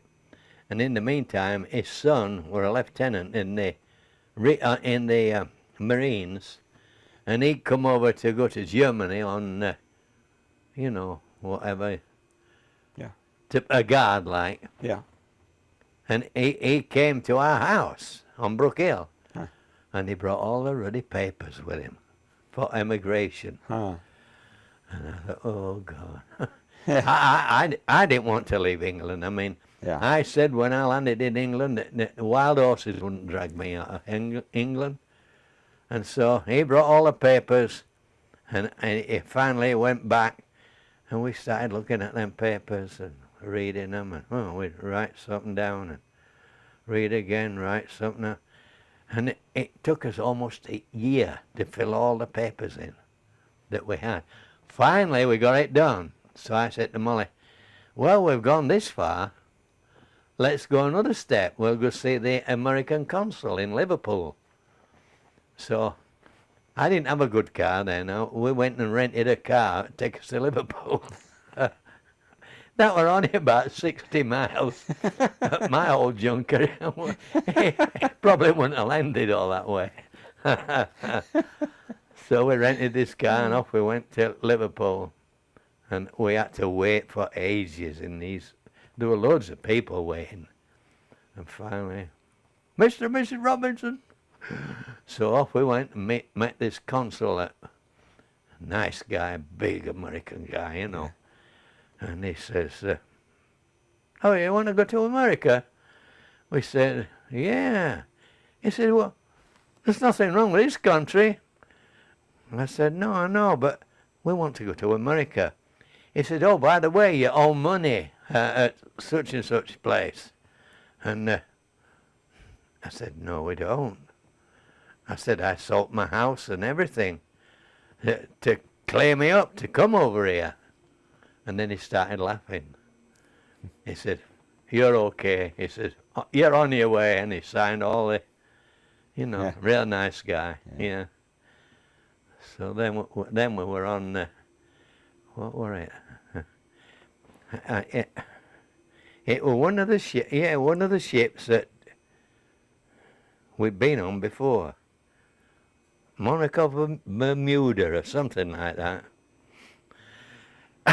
Anyway, we got on this ship and we got to New York, and here's Fred with his Cadillac. God, never seen a car that big in my life. God, it looked like a bus. Yeah. And he's showing off with it. This is air conditioning. I can freeze you out of the car if you want. I said, oh, let's try it. Put it on, and oh, it just got so cold, you know, and he had stereo music, and then, so off we came to Anderson. And we were going all down the roads, and we kept saying to Fred, oh, they'd got a house for us. So we kept saying, is our house like that, Fred? No, it will be after a while when you've been here a while. And is that it like ours? No, after you've been here a while, you can get one like that. And there were only like houses across here. Yeah. And then we ended up in Main Street across here. And our boys were dressed, they had little dicky balls on. Oh, yeah. White shirts, and they got new trousers, you know, and new shoes and socks. And we sat on the banister outside, and Molly had a fit. They got all dust on back of their pants where they'd been sat. And oh, she was disgusted. And we got into the house. We didn't have any water. So the man next door came over and turned it on for us. So we ran a bath, and it were all red rusty. Yeah. Oh, it was terrible, terrible. And then Molly and I, but in the meantime, you see, we were planning on going back. We'd only just got here, and we were planning on going back. So we said to each other, right, we're just going to live on the bare necessities, and all the rest of the money's going in the bank. So our poor kids, they didn't have any toys at all. Yeah. And because they knew we were going to go back home, they went along with it. And And then finally, Molly goes to England with Bev and I forgot who else, yeah, to look for a house for us to go back to England. And she couldn't get a mortgage from the building society because I was still over here. Over here. See, not earning money over there. And yeah, so that's it. We came back home and we drew the money out the bank and we give all the kids all the toys that they hadn't had. You know, we said, well, this is it, we're going to stay here. Sort of a big Christmas party. Yeah. And that's it. That's the story. Wow. Well, how many minutes? 4 more. 4. Mm. Yeah. Well, I tell you what, you've had an incredible life. Yes, we have. Wonderful family. Yeah.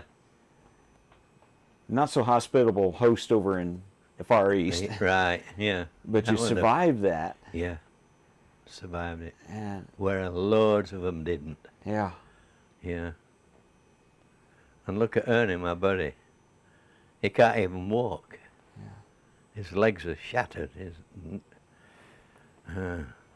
And me, I'm bothered because I keep getting malaria and getting dizzy. But you have it here in this house, in your home, Yeah. instead of over there. Right. Yeah. And, And we have a wonderful family, it's amazing. don't we, Mum? Sure do. Yeah. Well, we always give our veterans a chance to say a few words for posterity. You got any words of wisdom you'd like to share with folks? Prosperity. Yeah. Yeah, for all the ages, for future generations. Oh yeah, I'd recommend anybody coming over to America. The people are so nice, so helpful, and I said in my book, it burns me up when I hear people running America down. And if any country's in trouble, America's the first there with the money and the hands out, and they still get a bad represent, don't they? They do. People They do. don't like them, and tell me, why don't they like them? I can't see anything wrong with them. Jealousy. Yeah, I Jealous. love Americans. They mean as much to me as what my family does in England. Yeah, wonderful. They've done so much for me and our family. Yeah, and this saved England in World War II. Yeah. If it hadn't been for them GIs coming over to England, hell, there wouldn't be no England now. Yeah, We'd that's all true. be doing the goose step. That's true. Hail Hitler. Yeah. And a lot of the GIs married English girls. Yeah, a lot of them. We have a lot here in Anderson. Molly belonged to an English club here for quite a long time, didn't Oh, you? really? I don't know what you're selling. The English club. Yes. You were in it for a long time, weren't you? And the social and service. club. Yeah, yeah. Yep. Well, considering the quality of wife that you got, I can see why they would marry the English girls. English girls. If they're Yeah. all like Molly. She's Yeah. a dandy. No, they weren't all like Molly. Yeah. No. Well, Gunnar Robinson, I want to thank you for this Okay. interview. Bless for you. your Thank service. you. And thanks for coming over. Sure Yeah. appreciate it. I hope you haven't been bored with my Are you kidding? jabbering away. Are you bored, John? No. I'm not bored either. Not No. a bit. Oh, that No, John loves history, and that does he? Oh, he Yeah. does. He does. Actually, there's a lot more to it, but you know, I'll go on and on and on. Was there Whatever. anything else you'd like to get Huh? put on here while we're... No, I can't think of anything right now.